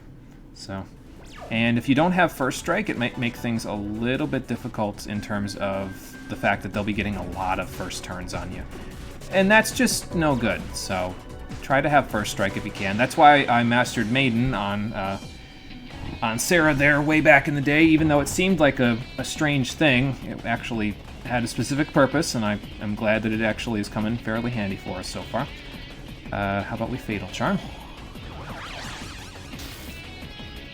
And then, see, the only problem is that we don't have like a single target skill that single target status skill that I can use on either Mitra or Barong in terms of statuses. You kind of just got to make it work with what you got, so...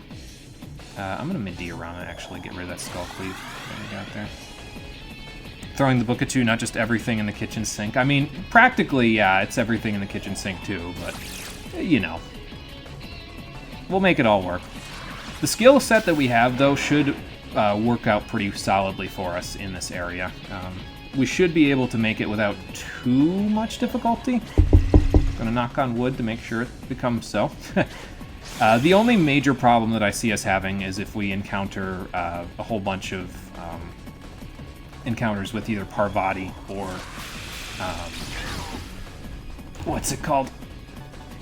Parvati or Narasimha again. So...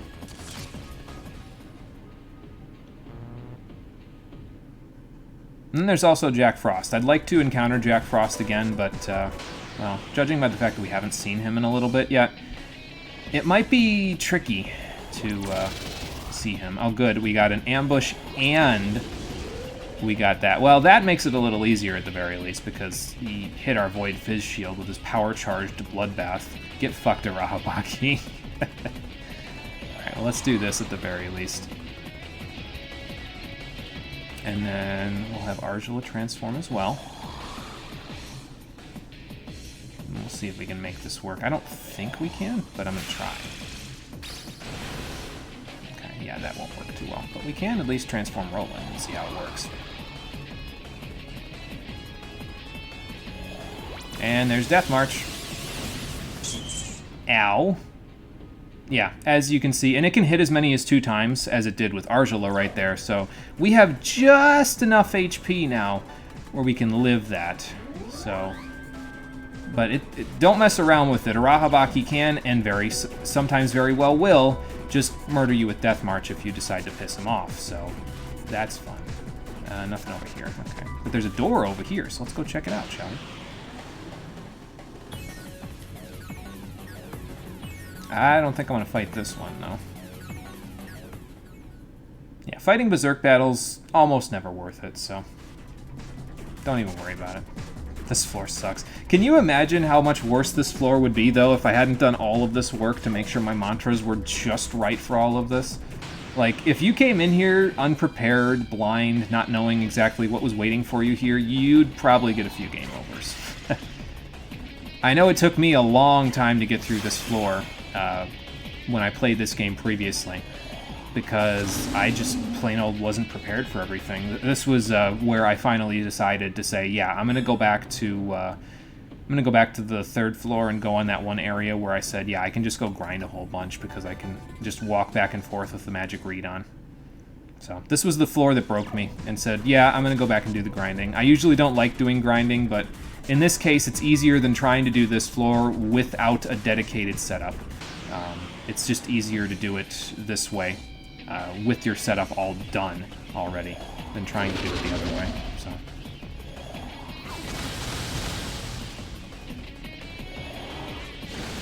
And yeah, that's not going to help you, sir. But this is why you definitely want to have the shield ring, because it comes in really handy if they decide, you know what, no, fuck you, we're going to be so fast that we get the first strike, because why not? Because we don't care anymore. I'm just going to follow that up with an Bufula.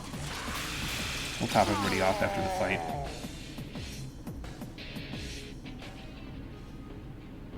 Hey, medical tool. Nice. That's a good find.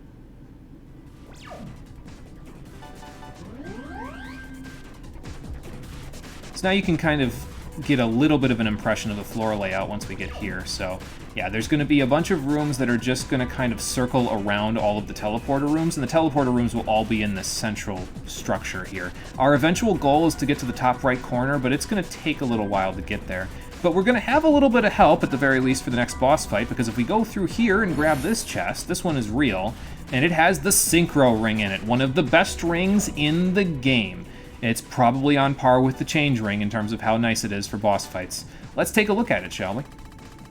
So, Synchro Ring, down here with the Shield Ring and close to where the end of the list is. But here's how it works. The Synchro Ring allows you to use combo skills for one press turn. As long as that person initiates the combo skill, that combo skill will only take one press turn. It doesn't matter what it is. It doesn't matter if it was a 2 press turn thing, a 3 press turn thing, nothing. It just only takes one press turn. So this is another press turn abuse ring, and it's very good. This is the ring I'm going to give to Gale for his contributions for the final boss fight. Although I'm probably going to give it to Roland first for his contribution for the boss fight of this layer. So, but I think I'll equip it on Gale for right now, so I can customize it, and then we can go from there. I'm going to take the Change Ring off CeeLo because Argel is going to need that in a little bit, but, you know. Yeah, Synchro Summons. Pretty much, yeah. And this is why I wanted the Hope Diamond and the Purple Crystal that we have, so we can set them into the Synchro Ring, and then we'll be good. Keep this one Purple Crystal, though, in case you haven't... Ooh, nice, a high-quality Purple Crystal. Nice. +5 magic, can't beat that. So now the ring gives +4, +5, and then +1. It's pretty solid. But keep this Purple Crystal in case you manage to encounter Jack Frost enough that you answer all of his questions. Because the eventual ultimate reward of that quest is another ring that allows you to do press turn abuse, but it only has one slot in it. So keep that Purple Crystal around so you can slot that in if you want to use it. I probably won't see that ring on this playthrough because we just didn't get lucky enough with the Jack Frost encounters, but keep at least one of them so you have them. Oh, hello Narasimha. Again. Although this is the quote-unquote first time we're seeing him now because we died last time, so... Alright, well anyway. Yeah, I don't think Seraph lore works on him, so we'll just try to do some mind charging and then blowing him up. How about that? This is why you want mind charge and power charge, by the way, specifically for Parvati and Narasimha, so this is the best we can with what we have. This should kill? Yeah, okay, good. But yeah, if you don't come in here with Mind Charge, you're asking for trouble when it comes to Narasimha. If you don't come in here with Power Charge, you're also asking for trouble when it comes to Parvati. Although I find she's a little easier to deal with just because she hits pretty hard, but she doesn't use Ragnarok on you. Ragnarok hits for 220 damage and lowers your defense, and he has 2 press turns. That's atrocious. That's a one-hit KO on anybody that doesn't have, like, 60 vitality. Like, come on now. It's ridiculous. Okay, here's the teleporter for this area. I think there's only ever one teleporter in each area, if I remember right. I guess we'll find out, won't we? Actually, Seraph lore works well here.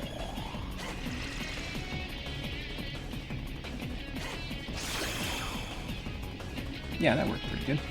And then we'll do this. And then we'll do this. There we go.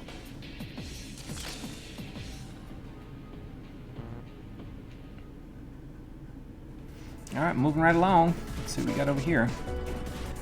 I was going to say nothing, but that's not entirely true. It's going to give us the rest of this half circle up here. After I use another Stoma Spray, that is. And I could use these datas, I guess, if I wanted to. I mean, the luck data I'm just going to give the Seraph because nobody needs luck, period, but I guess I might as well give them to Seraph for the extra points, so... I'll distribute these out now because I'm just going to give the HP data to Argela and CeeLo, so... Yeah, there we go.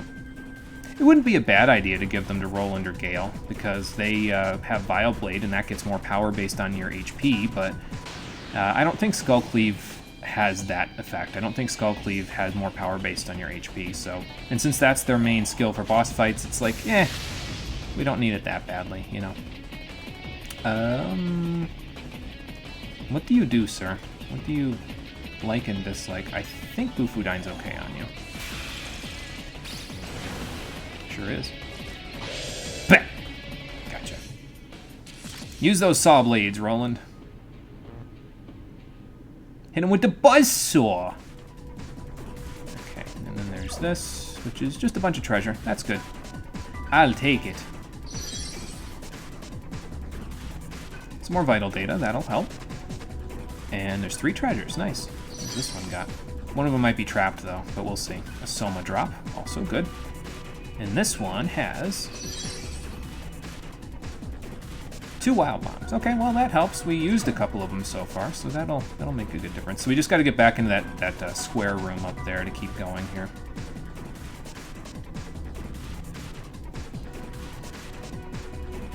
And then we'll be good. I think we're about halfway through this layer now. I'm not exactly sure about that, but I think we're about halfway there. There's a lot of teleporter rooms, but you actually get through them fairly easily in the last half of this layer because there's just a bunch of short passages that take you to those teleporter rooms afterwards. I could have used Silent Hell there. Oh well. It all works out. And there's some more power data, that'll help. Alright, let's go here.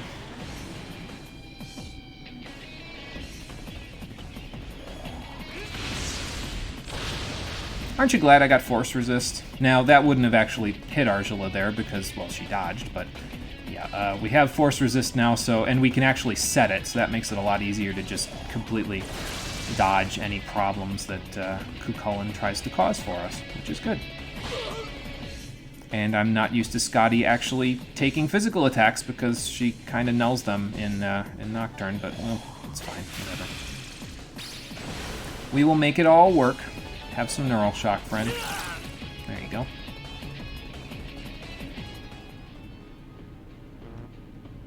Roland is almost at 70. We'll get there in the next fight. Okay, so another door room. Well, another teleporter room. Let's fill it out real quick, and then we'll check what's in here. Ah, more treasure. Nice. I'll take it.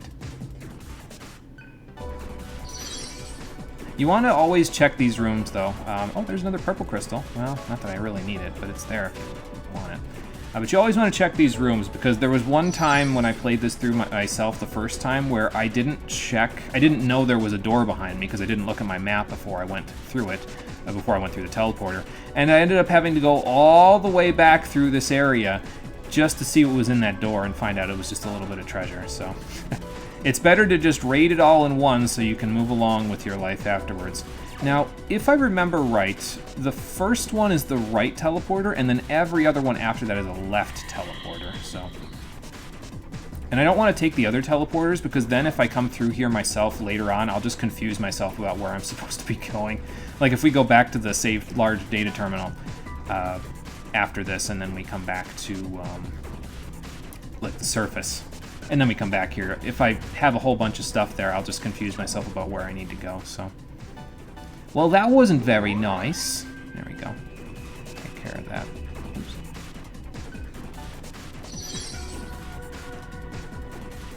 There's a black pearl. If you need the luck. I don't need luck. I have ammo.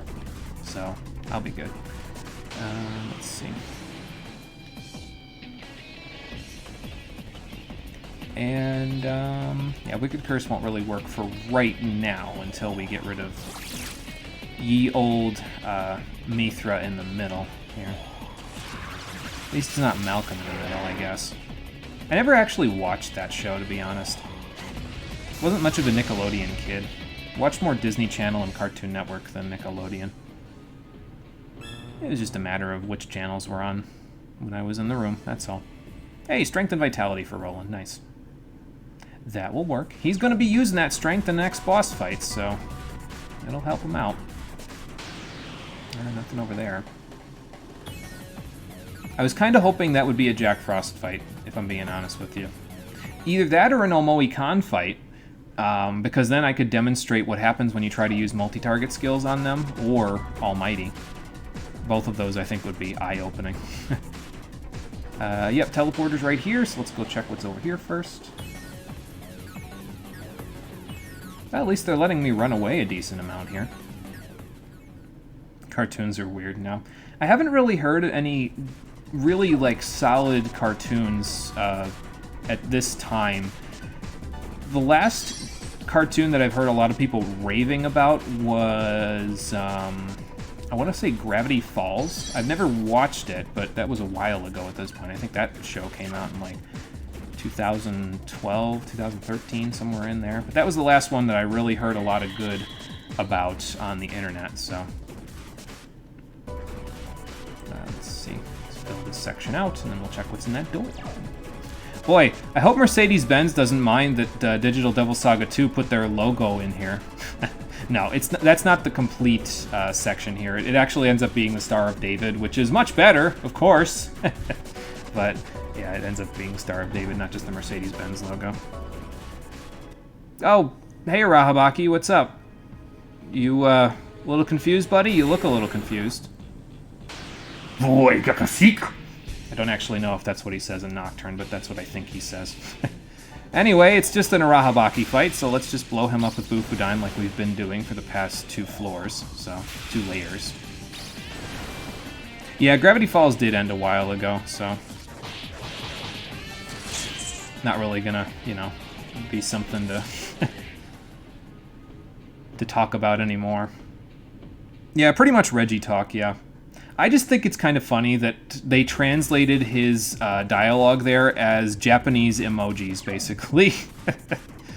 I don't know why I find it funny, but it's just so strange to see that in the context of a video game, you know what I mean? So, okay, so we want to take the left one again, I think. You'll know if you go the wrong way, though, because you'll just end up in some place you've already been, basically, so. Alright. Anyway, we gotta go this way. Did that, yeah, it is filled up. We're in the correct area, but there's still a few more teleporter areas that we have to go through in order to finish this up. But I think we're pretty close to the end now. Hello again, Narasimha. How about no? Oh, that went right through my physical shield. That's fantastic. It must be almighty physical. Oh, good, now he's frightened. Fantastic. Well, that would make killing him a little bit easier.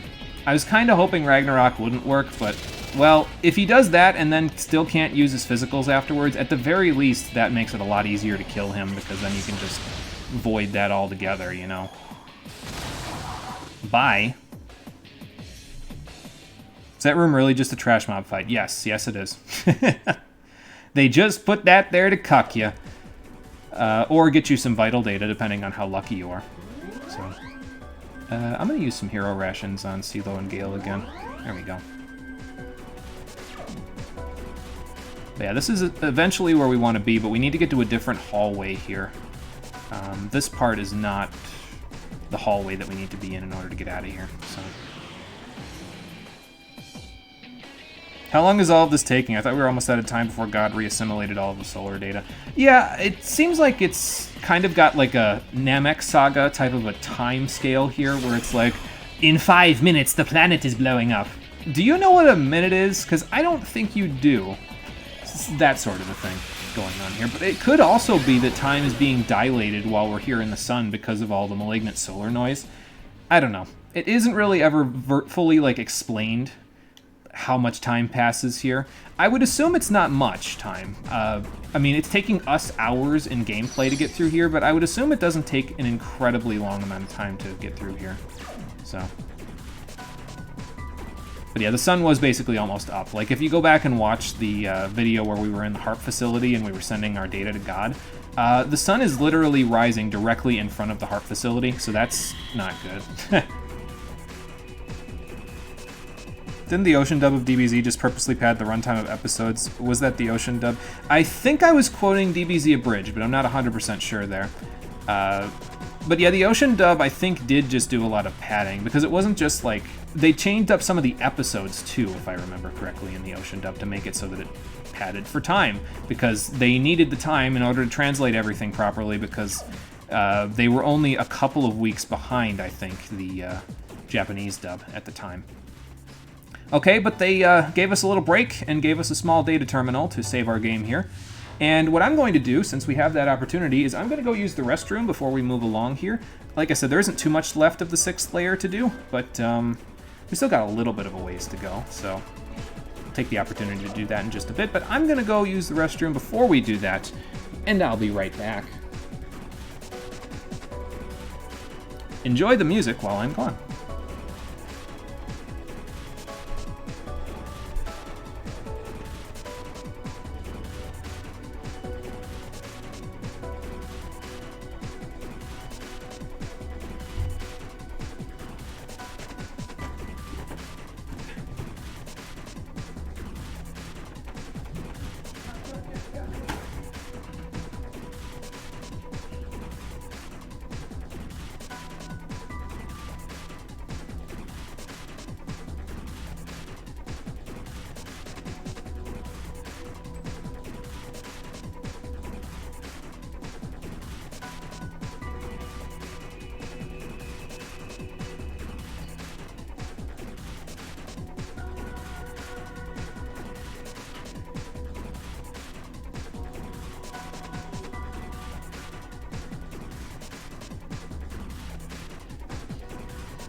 Okay, we're back.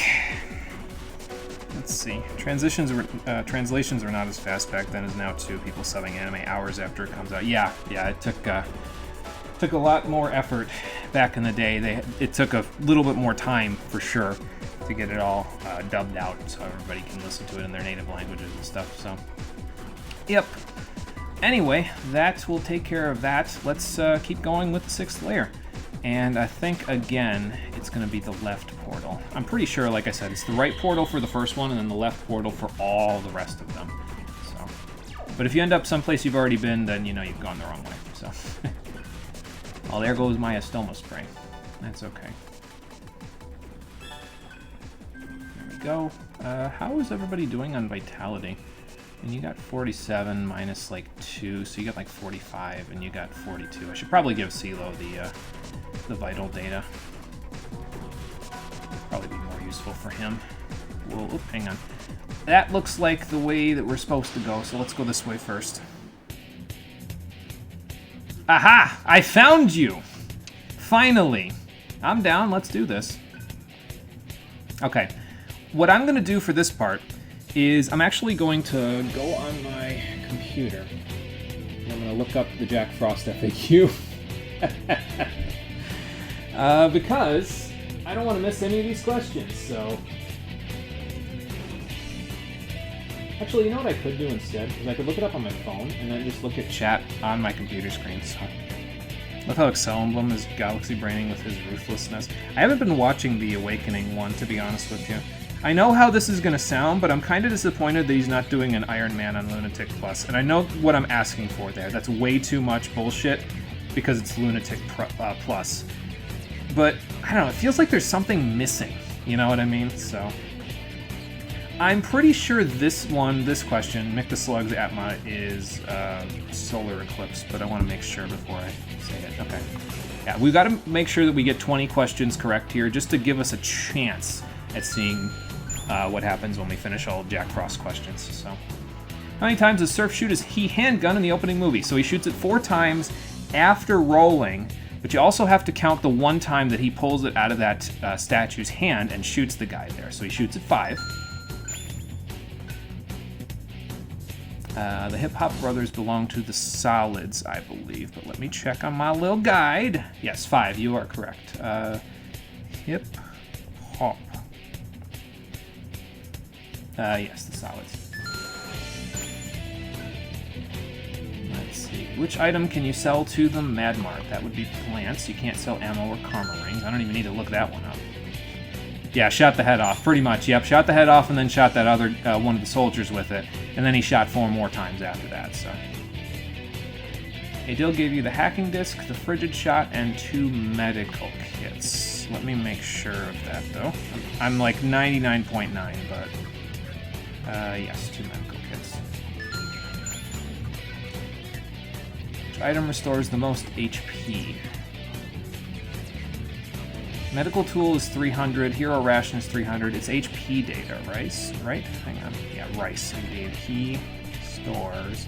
The Jack Frost FAQ is really nice on game packs, by the way, because it's verbatim the words that he says in the questions. Like, you can just Control F and then search whatever, like a word from what he's saying, and it's that exact question in the FAQ. So if you're ever playing this game and you want to make sure you get all the questions right, just look that up. It's really helpful. So, let's see. What picture is between Mad and Mart on the sign? I think that's ammo, but I'm going to check. Yeah, it's ammo. It's like a bullet in between, so... How did Argilla distract the enemy at the giant ship in the junkyard? That would be Kiss Janana, dressed up as Sarah. How do you spell the Embryon leader's name? Boy, if I got this wrong at this point, I'd be not paying attention. It sometimes happens when leveling up. We find items. What is Roland's Atma called? The Lightning Bolt.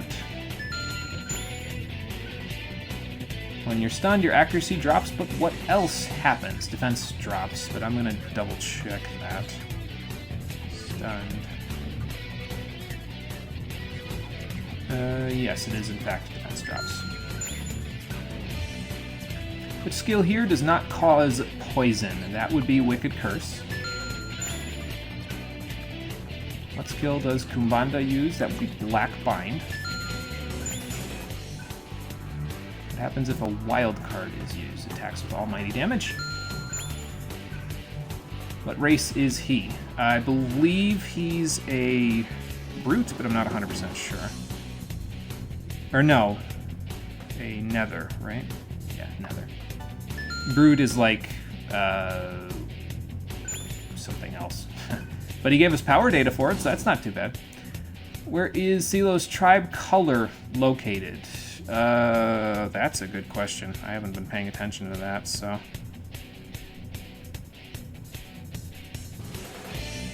CeeLo's tribe color is located on his waist. Surf's Atma is the water crown, but I want to make sure of that before I say that. Argela's, Luca's, Surf's water crown. Yep. Which demon does CeeLo turn into? That would be Deus.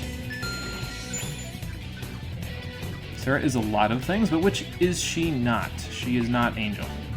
Angel is her own beast. So yes, if you answer 20 questions correctly in a row, he says this. This is almost as good as how long are you going to listen to us for free, ho?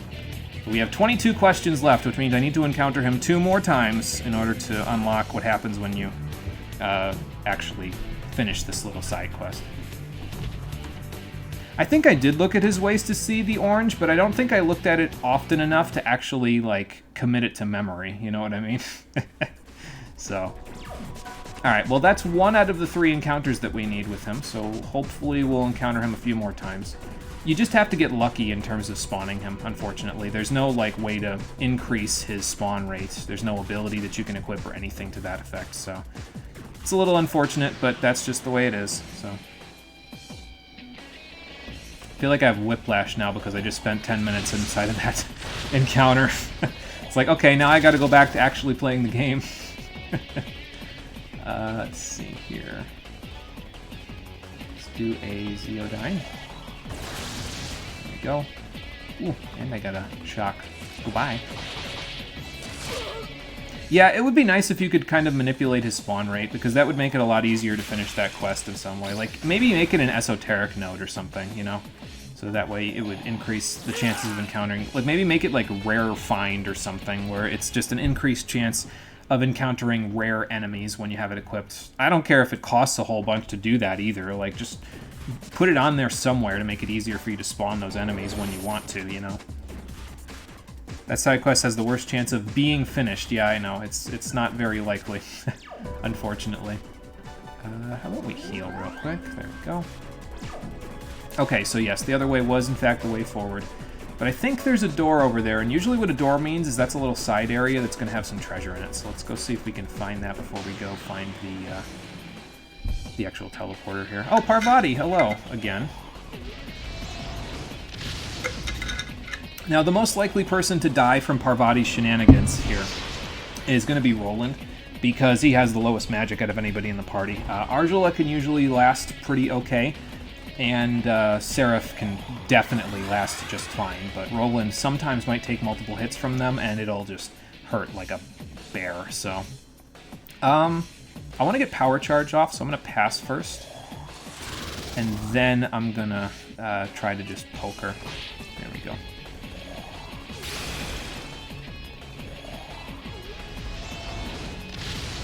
Nice dodge, Argela. But yeah, as you can see, Roland can take up to 3 hits from Parvati's bullshit there, so it becomes harder and harder the longer the battle lasts to actually keep him alive. And unfortunately, we need him because he's our strongest physical attacker, so he can actually kill her. But yeah, that's something. Okay, well, there he goes. So now we can use one of the revival gems that I bought. And then poke her in the head. Because she had like 1 HP left there. Like she was at, well, maybe not 1, but she was probably at about less than 100 for sure there. A little unfortunate, but what can you do? It's just because of the party order too. Like I want to have Argela in front because she has higher agility than Roland does. But because of that, Parvati becomes more difficult to deal with because, well, your only solid physical attacker besides potentially Seraph if you have power charge. You could have Seraph do some stuff there, but, well, I didn't raise Seraph for physical attacks, so we gotta make do without it, unfortunately. Alright, for this one. Let's just do this. We'll do what we've been doing. It seems to work pretty okay. I wonder if I can Vile Blade. I mean, I don't see why not. Probably get high countered, but, you know. Yeah, with the Void Fizz shield, that doesn't matter.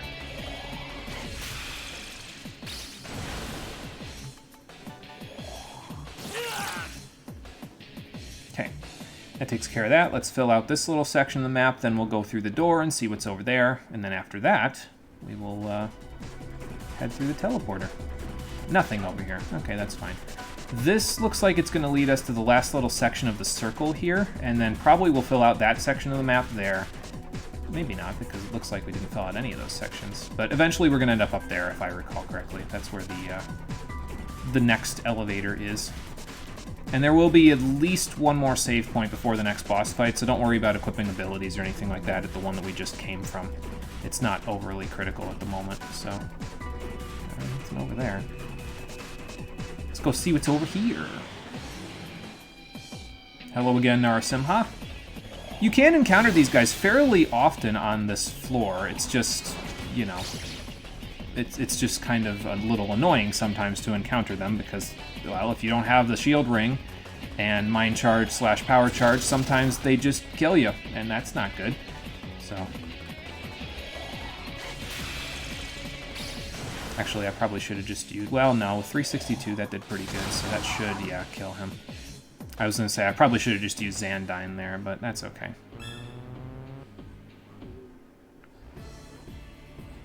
Okay. Well, Argela got magic and agility, that's good. What'd you find, Argela? A magic reed. Okay, well, I won't need that, but thank you. I can sell that for a little money. Just top her off there. She'll get back 10% of her maximum MP, so if you have to use multiple Medioramas to heal everybody, don't worry about it. I'm not using Mediarahan, by the way, because it's a little bit more MP intensive. She might not get her full MP back if I use that, so I said, let's go from there. But yeah, as you can see, Shield Ring, really nice. Hashtag real nice. Does everything you could ever want it to do in this particular area. It makes getting through it, excuse me, a hell of a lot easier. Kind of want to see these rare drops. Boy, that would be nice, wouldn't it? I mean, if we got the rare drops, probably what I would do is I would take another episode next week. Like, I would take another stream to just fight the bonus bosses blind. Like, I haven't fought them before, but I could give it a shot if we actually got one of the drops.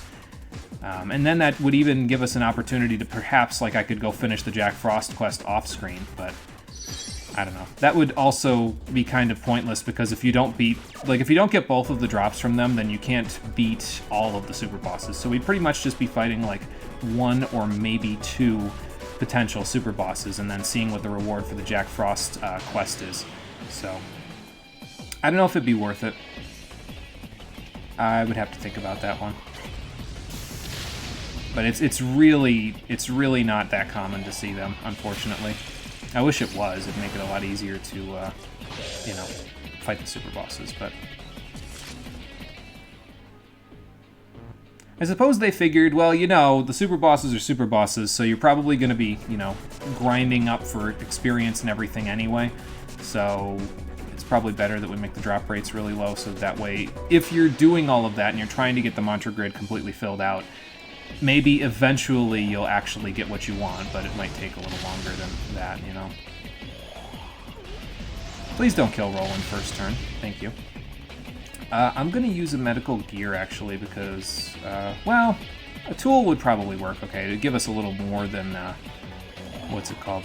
It'll give us a little more, I think, than Mediarama was giving us, so. And I might just set Mediarahan thinking about it. It might not be worth it to kind of putz around it, you know. Would a Wild Bomb work better here? I don't know. I'm going to find out right now. What about the other thing? Oh yeah, the curry bread. Yeah, we gotta look for the curry bread too.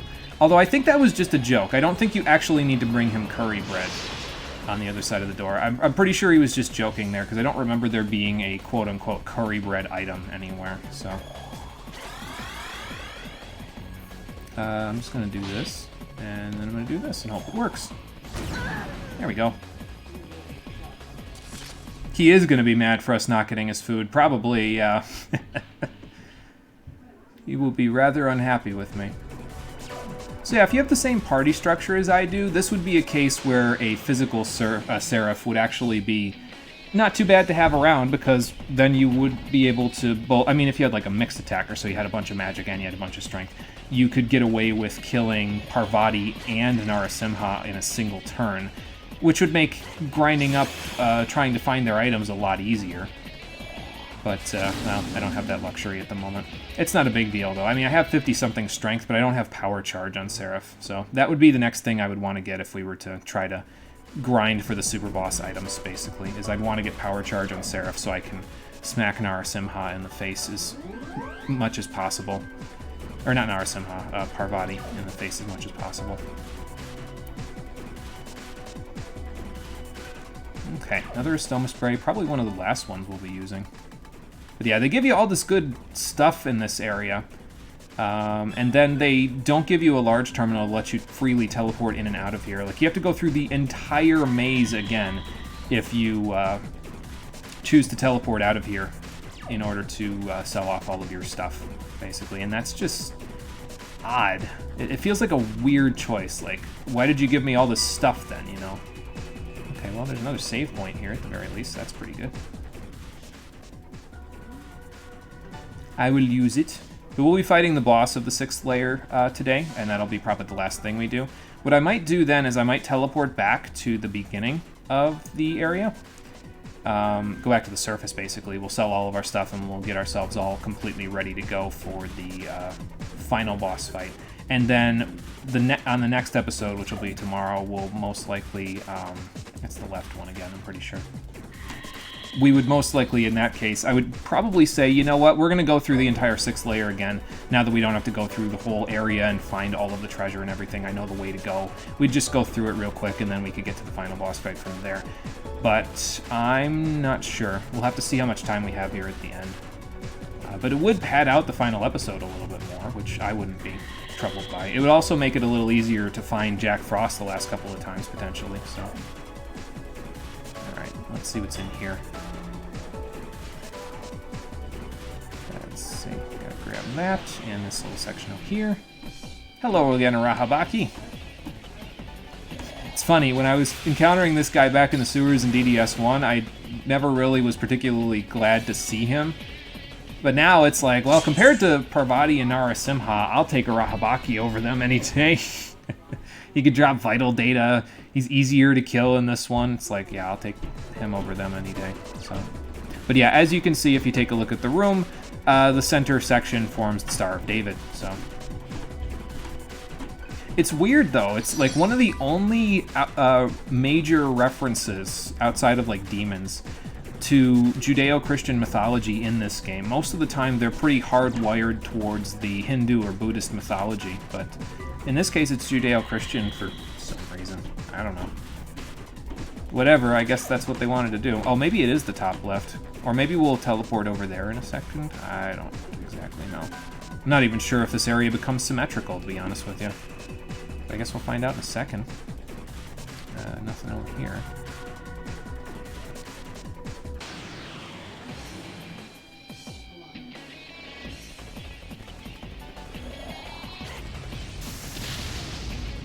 You got Praetorium for MSQ Roulette? Oh, God. Cutscene City. That's fun. I'm glad I don't really have to do MSQ Roulette again for quite a long time. I may eventually have to go back and do it, but it's not really, like, overly critical for me right now because I've got all of my classes at the level that I want them to be to start Shadowbringers when I do it for the stream. So, yeah, it's not overly critical for me to do it again. I might have to do it again between Shadowbringers and Endwalker, I guess, but yeah. It's fine. It's our due diligence to get everything all the way up, so. Because my plan basically was to make sure that I had all my classes at 75 before going into Shadowbringers. Hey, Yale got Vitality and Magic, nice. And then have, when we go in between Shadowbringers and Endwalker, I was going to have all of the classes I'm going to play at 85 before I start Endwalker, just to make it a little easier to do the, to make it a little easier to get all the classes up to the maximum level, so. Not super enthused about 14's later content, but they knocked it out of the park for the Endwalker trailer track. They usually do a pretty solid job with the trailer tracks, so it's not really something that's shocking for me, personally. One of the weird things, though, that I personally found about the Endwalker benchmark specifically was that, I don't know, the music sounded off for some reason. Like, it was well composed, but it didn't sound, excuse me, as good as some of the music that was in the Stormblood and Shadowbringers benchmarks. Maybe I mean, I only did it once, so maybe I just wasn't paying enough attention, but yeah, something sounded off about the music in that one. Can't really quite put my finger on it. I have to look at it again for a little while.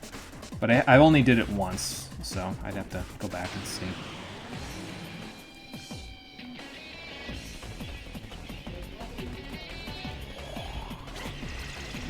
Alright, well, we're almost there now. We just got to get through this little hallway, and I think we'll be hitting up another save terminal. And I think there's a life terminal there as well, not that we'll really need it. With all the abilities that we have now, the only reason why we dip below our maximum HP and MP totals is because we're either A, chakra walking, or B, we're not getting the first strike in battle. So yeah, here's the save terminal, the life terminal, and there's a couple of lotus flower doors on the sides here, so we'll check those out before we get set up for this next fight. Because the next fight, I think, is directly ahead of us here. Like, if we go look, I can check it out in a second. Let's go see, shall we? It's right, or it should be, right there. Yep, there's the next fight. The fight of this layer, basically, the boss of the layer. Well, I'm sure it won't be a big problem. Let's enter the room, shall we? Why the hell not? It's not like this is one of the super bosses waiting behind this door for me or anything. Oh. Alright, fine then. So yeah, if you don't have the correct item for the super boss fights, you can't... But you can't fight them. So you just have to deal with the fact that you can't get the item that they have there. So that's no good.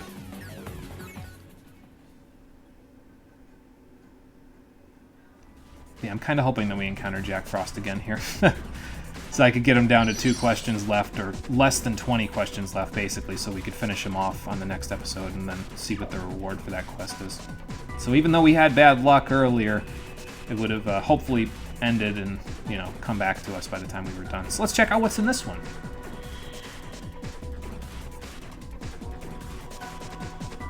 Good question. I thought I was strong enough, but apparently I don't have the right force of will to fight these people.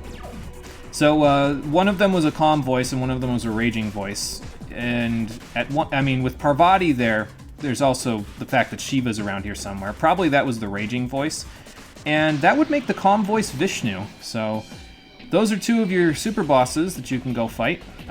We won't be doing that just yet, but, you know, it's there if you want to. This battle sucks. Actually, not that much, I guess, because I could just do this. Yeah, it's not too bad. And then I think this still works on Girame Kala. Yeah, it sure does. Okay, that's fine. How about we Zandine the Girame Kala? Just get him the hell out of here, and then we Neural Shock you. Maybe overwrite your status there. You're falling asleep at work. There's an issue with your ticketing system that's making it devour RAM faster than Chrome, so you have to work in lower chunk. Oh, Jesus, yeah. That's not good. It's never a good thing when you have to work it below your normal speed, you know what I mean? It makes you feel like you're, you know, like you said, it makes you feel like you're falling asleep because you're not doing as much as you potentially could be doing. So, okay, let's set some skills up for everybody before we move along here. I'm going to save and then get to the door before I move everybody into the party and get Seraph's skills ready for this one. But we'll go from there. It's fine. You two need to be actually need to be in the party for this one, so maybe I'll just save and then I'll set up when I get to the door. I'm going to say, is CeeLo missing some HP? No, he's missing some MP, so that's fine. 2 tickets at a time queued up instead of 5 or 6. Oh, geez, yeah, I could see that being a bit of a drain on the the working, because, well, when you're working harder, even if you're sleepy, sometimes it's hard to even pay the sleepiness any heed because, well, you're working pretty hard, so you're kind of keeping your brain busy and it's not thinking about sleeping. But when you don't have that much work to do, the sleepiness sort of seeps back in and it invades your brain, you know what I mean? So, alright, let's set Argela and Roland up for this next fight. You two are fine for now. I'll set your skills up later for the final boss fight. Not in this episode, though. I'll probably set it up between this episode and the next one. What do we want for this fight? We definitely want Mediarahan. We don't want Mediarama. This fight's going to be a bit of a doozy, but we'll make it work. It should be alright. At least, most people will tell you this is a bit of a doozy. I personally found this one to be not too bad when I did it for myself on my first playthrough, but I might have just gotten lucky. I guess we'll find out. So we want Argela on the change ring. And, yeah, 51 vitality, 75 magic. That's not too bad for her. We want the special magic ring for you. Max out those stats. And then you want the synchro ring, so we can get you in some good shape for finally using some combo actions. That'll be cool. Let's see. And then we want to set everybody up so they can use all that stuff. Didn't I tell you? I get bored with reality very easily. No, I mean, I get that. I can understand. It makes sense. It's not hard for you to get bored enough to fall asleep. Yeah, no, I get that. I do. I've been bored enough with reality myself when I've been at work to where I just am ready to conk right out, even on the shop floor there. Well, shop floor, more like inside of the whatever I'm waiting on. You know what I mean? Inside the, well, yeah, I guess the shop or the whatever have you. So we want Electric Drain for this one. Agidine will do us some good. I think I'm going to set Last Word because it's less MP intensive than Reincarnate. Yeah, I think I'm going to do that. We want Debilitate, so we're going to do that too. Although we don't necessarily need Debilitate at this point, because we can have Roland do it for a single press turn now that he has the Synchro Ring, but I'm going to set it anyway, just because it will be fairly useful for us to have it. Whoops, hang on. So there's that. We want Fire Boost, Fire Amp, and then Null Ailment, probably. Let's see. Anything else that we particularly would want? This boss can use status ailments. It doesn't always, but it can, so it's probably for the best that we don't mess around with that. So you're good to go. Roland, we want to keep you with Skull Cleave and Power Charge because those will actually come in handy in this particular fight. So we want Electric Drain on you as well. I'm going to set Debilitate on you as well, just so we don't have to use the Synchro Ring to do that. But we can use the Synchro Ring to charge because he has Sukakaja and Seraph has Mind Charge, so we'll keep that in mind. What do I set instead of Vile Blade? Because we don't need Vile Blade ourselves right now, but we do want Electric Drain for sure. I'm probably going to set Life Gain on you, honestly. Just because that'll keep you a little bit more on the up and up with your HP and stuff. I guess I could set... I mean, I could set an attacking skill for you, so I guess I'll set Pterodyne, just to have it. But other than that, I think you're good. So now it's just Argela, and for her... You get that bored while entertaining yourself. It's cool and annoying AF. Oh, jeez. That's something, then. We probably want Xandine for you, so we'll put that at the top. We'll get Force Boost and Force Amp while we're thinking about it. So we'll stick Mediarahan up here. But you don't really need too much else. I mean, I guess I could stick Void Elect there for you. It's not strictly necessary, but you don't have Electric Drain, so I guess it's not a bad idea to have it. But what else can I have you use? I might want...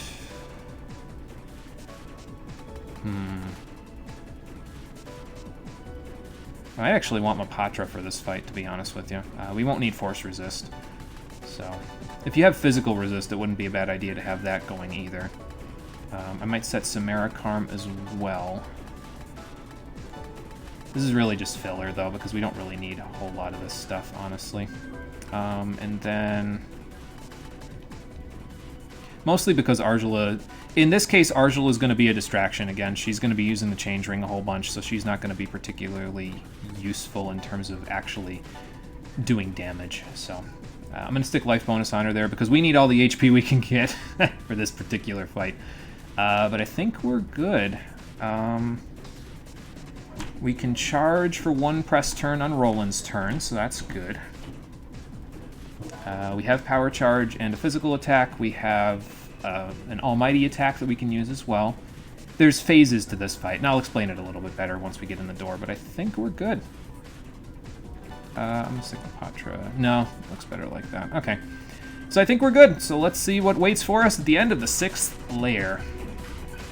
This is a strange and powerful presence, but you may be asking yourself, hey, wait a minute. We already fought most of the major bosses that weren't our comrades back in DDS1. Who are we going to fight at the end of this layer? Well, he's back. Oh boy. So this is why we wanted Argila and Roland in the party, because Roland is Indra, and now we're fighting Meganada. So that's fun. Hey Nitro, welcome back. Yeah, boss fight, you came back right on time, that's for sure. So, Meganada is an interesting fight. He has 2 separate phases, and they both have interesting properties. So right now he's in his physical form. When he's in physical form, you can't hit him with physical attacks. You can only kill him or hurt him with magical attacks.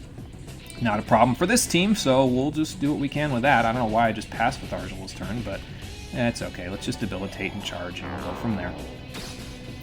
But like I said before, when you want the Synchro Ring to work, you have to initiate on the person's turn who has it equipped. So in this case, as you can see, everything that Roland does only costs a single press turn when he's using this. So let's do this.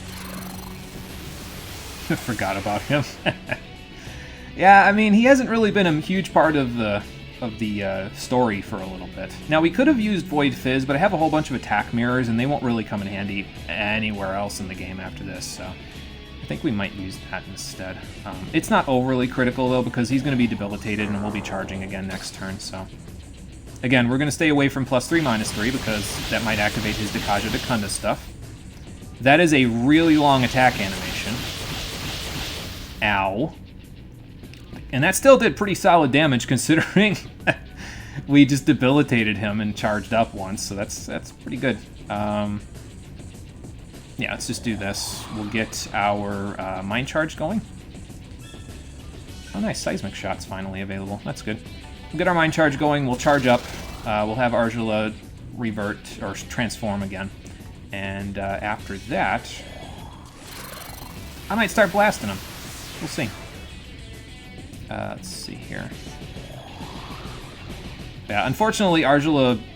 I would love to have her be, like, a super badass and get the kill here, but one, it's probably best if Roland does it so that it makes sense with the legend with Indra and Meganada. And two, Argila is mostly going to be a distraction because of the... what's it called? Because of the Change Ring shenanigans that we can do with her. Why Hunting Betrayal? I don't know for this one, to be honest with you. Maybe because he betrayed humanity, but if he did, it doesn't seem like it was something that was his choice. Yeah, in this particular case, I'm not 100% sure why it's Hunting Betrayal, but it's there. That's pretty good damage. No, that's not good. So, one of his major gimmicks is that he will eventually, after a little while, start using Black Bhakti, which acts like Mind Charge and or Power Charge, depending on which form he's actually in. So for this particular turn, we definitely want to top ourselves off because he's in physical form. So, yeah, probably for the best that we do that. Sure, I'll Mind Charge. And then we will, let's see, what would be best to do here? I might do this, Change Ring, and then blow him up with Agidyne again. I was the one complaining that Argel is just a distraction, never gets to do anything cool. Yes, and then I forced her to use the change ring because she's the fastest party member, so it just makes sense that her or CeeLo would use it. I know, I'm not helping my situation here. It's not good, but, well, we'll do what we can. So his physical move is Virage Blade, and it can potentially inflict up to 750 damage on a single person, just like it did right there with Argela, so that's cool, I guess. We're gonna have to charge and debilitate. Well, we're gonna have to charge up again at the very least. I'll do that in a second. Let's get her back off the ground first, though. There we go. And then, yeah, let's charge so she's at least at +1. She loses her buffs when she dies, so yeah. Uh-oh. So now that he has taken sufficient damage, he'll use Moksha to change his properties. He's now in magic form, so any magical attacks will bounce right off of him from now on, except for almighty attacks. Physical attacks will work a lot better, so that's what we're going to use. Almighty attacks still work pretty well, though, like Last Word or Reincarnate, so yeah, if you want to, you could use those. But we'll make it do with it. He also used Dekunda, so we got to start debilitating him again, so I'm going to do that. And then I think I'm going to Power Charge. And we'll go from there. That move looks like something out of hentai. Yeah, it's not good. But yeah, that's why Roland was running from it before, because he could just do that to whomever he feels like. Yeah, and was soaked in his own blood, yes. It wasn't a pretty sight, that's for sure. Alright, let's top everybody off. Did I have Earth Resist on? I still do have Earth Resist on, good. Okay, he can use any number of different magical attacks. I think I might have unequipped Force Resist, but, well, we dodged it, so I guess it doesn't matter terribly. Argela, at this point, you're not going to be doing too much because, well, you're mainly a magical attacker, so, we'll just go from here. I might debilitate him again and then let Roland Skull Cleave him. Unless I want to do a Mind Charge and then do a Last Word. I guess I could do that. That would still work in this form. And we already charged up, so Skull Cleave! Blech! Nice. That's not too bad, Roland. I'll take it. Yeah, I'll transform. Transform and then Last Word. We'll go from there. He missed and had a turn after. Yeah, so if you miss, it only eats 2 of your press turns, but he has 4 of them in his magic form. So he can kind of ignore the rules in a lot of cases because he can just blast us with that. That did pretty solid damage. Okay, so now he Mokshas again. He's back in physical form, and we can damage him with magic again. So that's good. Now that's bad, but thank you for dodging that, Argela. That helps quite a bit. It's like, that's bad, she's going to die again, but, well, we didn't have to worry about that, thankfully. I might charge again, actually, because that might do us some good here. Mind Charge. I could always throw an attack mirror, too, I suppose. You know what? We got a bunch of them. We got 4 of them, so I might as well. Yeah, he has 2 press turns in his physical form, and then he has 4 press turns in his magical form, so it's a little bit of a difficult thing to deal with, but it's okay. We've got this taken care of for now. Alright, so let's do this. We'll start blasting him with Agidyne. Last Word did almost as much as Agidyne with a boost and an amp, though, so that's pretty good. It's just way more expensive than Agidyne is, so, takes a little bit of doing. Let's see here. If I pass, Change Ring, Mind Charge, and then I can charge again. So let's do that, actually. That sounds like a good idea. I should do a flip. That's a good trick. Unfortunately, I cannot do a flip, but we'll, do what we can while we have the opportunity. Okay, so we're at +2 or +3 now, so that should make us a little bit tankier. Okay, he's going back to his magic form. Probably Black Bhaktiing. Yep. Now, when he Black Bhaktis in magic form, you absolutely have to put up some kind of electric shield in that turn. Ideally, you'll want to put up Electric Drain, because Void Elect just will not cut it, because he'll still be able to attack you after that. But when he's Black Bhaktied in magic form, put up the Electric Drain shield. I don't care what else you were doing. I don't care if you have to use magical attacks or whatever. Put up the Electric Drain shield. I will be doing that in just a moment. I'm just going to Power Charge real quick, and then I'll, let's see. pass Argela's turn and then Electric Drain with Seraph. So you could also use a Magic Mirror and Electric Repel it if you want, but yeah, it's probably for the best that you don't send the... well, it's an electric attack, so you probably don't want to send that back at the guy that's electric bound like Meganata here. Probably not a good idea. Let's absorb it instead. And he'll use Meru Thunder as his ultimate attack in magical form. If you don't drain this, you die! Well, maybe you don't die, but you probably take, like, well, it did about 400 damage to everyone there. Roland would have taken a little bit... Well, he took a little less because he's resistant to electric, but... Yeah, if you don't void that in some way, it's probably going to murder you, whether from the Meru Thunder or from the follow-up attacks. So, maybe void that if you can possibly do that. So... Alright, next thing. How do we want to do this? Because he's almost there. He's in the red, but I gotta make sure that I don't put him too far, like, here, because we don't want him to start getting into pissy boss mode, which he may get into once he gets below 25% of his maximum HP, which may not be too long from now. So, I think what I'll do is I'll do this, right? And then you've got a power charge, so we'll use the Skull Cleave. Okay. Now we'll Change Ring. And now we'll Impel Stone. It's worth it for this fight, believe me. It's definitely worth it to use on this fight. So, power charge. I'm gonna have to pass well, no, I can Mediarahan on Argela's turn, actually. So, power charge. And then we'll Last Word and we'll Skull Cleave and we'll hope for the best.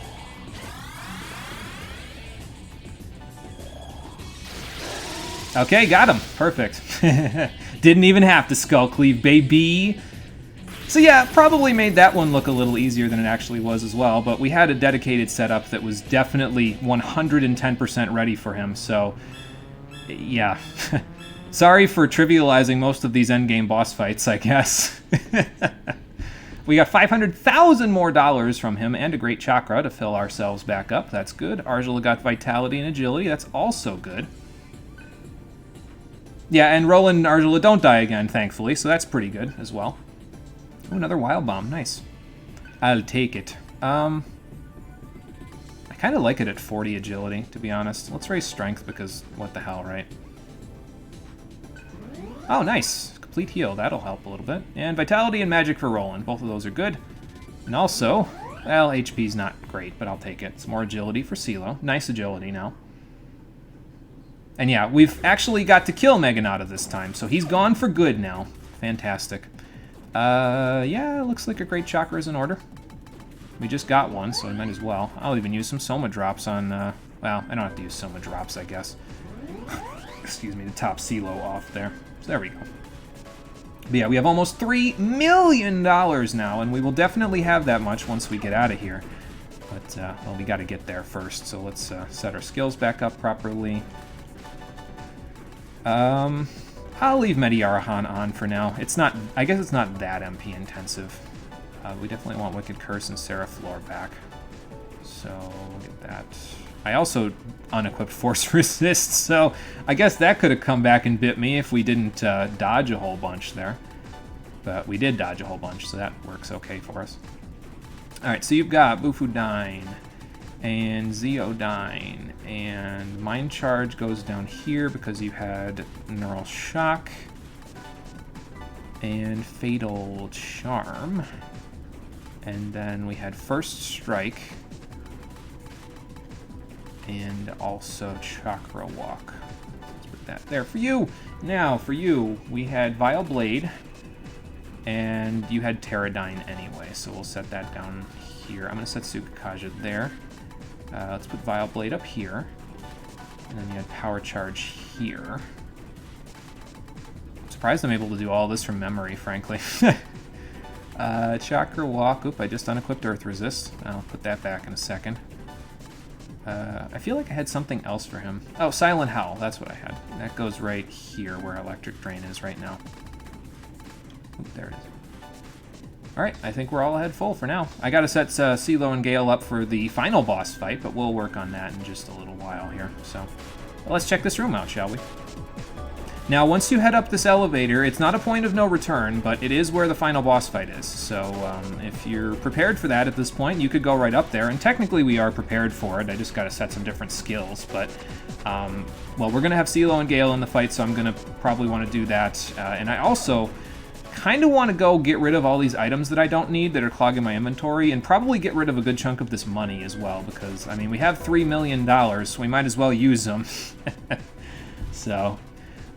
it kind of makes me wonder, though, why this isn't a large terminal. Like, it doesn't make much sense for this to be a small terminal, because now I have to teleport back and forth to this end of, or the beginning of the 6th layer, and do that whole section again in order to get to the final boss fight. But I guess it's whatever, you know. It's just one of those little things, I suppose. So I'm going to do this. I'm going to save here. Excuse me. I'm going to use this save slot. And I'm going to decide by next time whether or not I actually want to keep this take of me going back to the very beginning of the area and selling all this crap.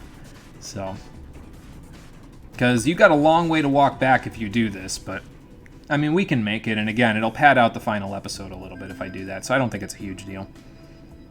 Need to buy something sweet to eat. Yeah, I need to grab something sweet to eat after I'm done with this, because, like I said last time, I kind of treat myself a little bit after some of the streams, where I'll eat. I've got these little bags of chocolate chip cookies that are like these little snack-sized bags, and then I get some cashews, some almonds, some pistachios, all that stuff. I got a little jar of mixed nuts that I use, so it's good protein. Especially when you're exercising, which I have not done in a while, so I should probably go back to that. I'll keep the chakra drop. We might still need it for something. Don't need these muscle drinks, or this muscle drink, that is. And don't need this disache either, because we are never going to get a stomach ache again. Probably buy a dismute, though, just to have it. We don't need this Molotov. We don't need this shock bomb. We do need this murder rock, because I want to keep it. It should be pretty decent for us. We won't need this magic reed. As we saw there, we won't need these core shields anymore, so I guess I'll just... Whoops, hang on. I'll just get rid of all of them, because I guess you don't need them after the second layer? I think that was the last place you needed them, so... Get rid of these, because we won't need these at all. I'll buy some more Estoma sprays. Well, I guess I don't need to buy more, because we're just going to use them, so... And there's $800,000 more for you. Yeah, they don't skimp on the money in that place, I'll tell you what. We don't need a blue diamond. We don't need a yellow crystal, and frankly, we don't need these purple crystals, but I'll keep one of them anyway, just in case, for some reason, we actually manage to finish the Jack Frost side quest and get the ring that you get out of that side quest when you're done with it. So there's that. Almost there. Gotta get rid of this black pearl. And then this sapphire. And we got to distribute the power data and the vital data. I'll probably just give one of each for the power data to Roland and Gale. Vital data will probably go to CeeLo. And then after that, we just buy a couple of things here. I might blow all my money on, what's it called, loot boxes as well. I mean, it wouldn't hurt, I suppose.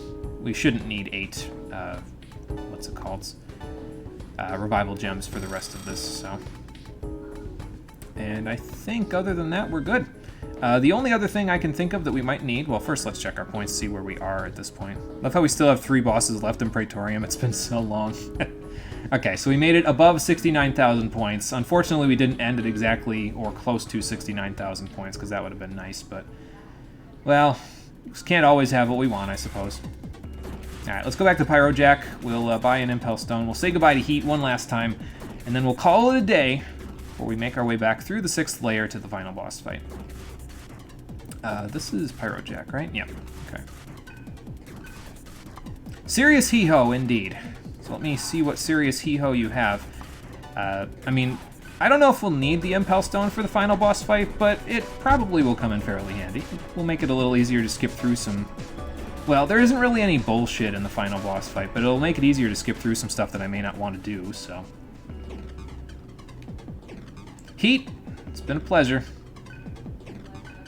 We will do it for you, brother. We'll do it for you and everybody else that's depending on us at this point. But will we be able to convince God that his path of destruction is incorrect and that the Earth deserves at least one more chance to live before the end of everything as we know it? Find out on the finale of Digital Devil Saga 2, the Stream Edition, which will be happening tomorrow at 4:30 p.m. Eastern Daylight Time. So, thank you for watching, everybody. I appreciate you coming out to Twitch and YouTube to check out the stream. And I'll see all of you on the next one, which, as I said, will be tomorrow at 4:30 p.m. Eastern Daylight Time, where we will attack and dethrone God. Until then, everybody, take care and have a good one.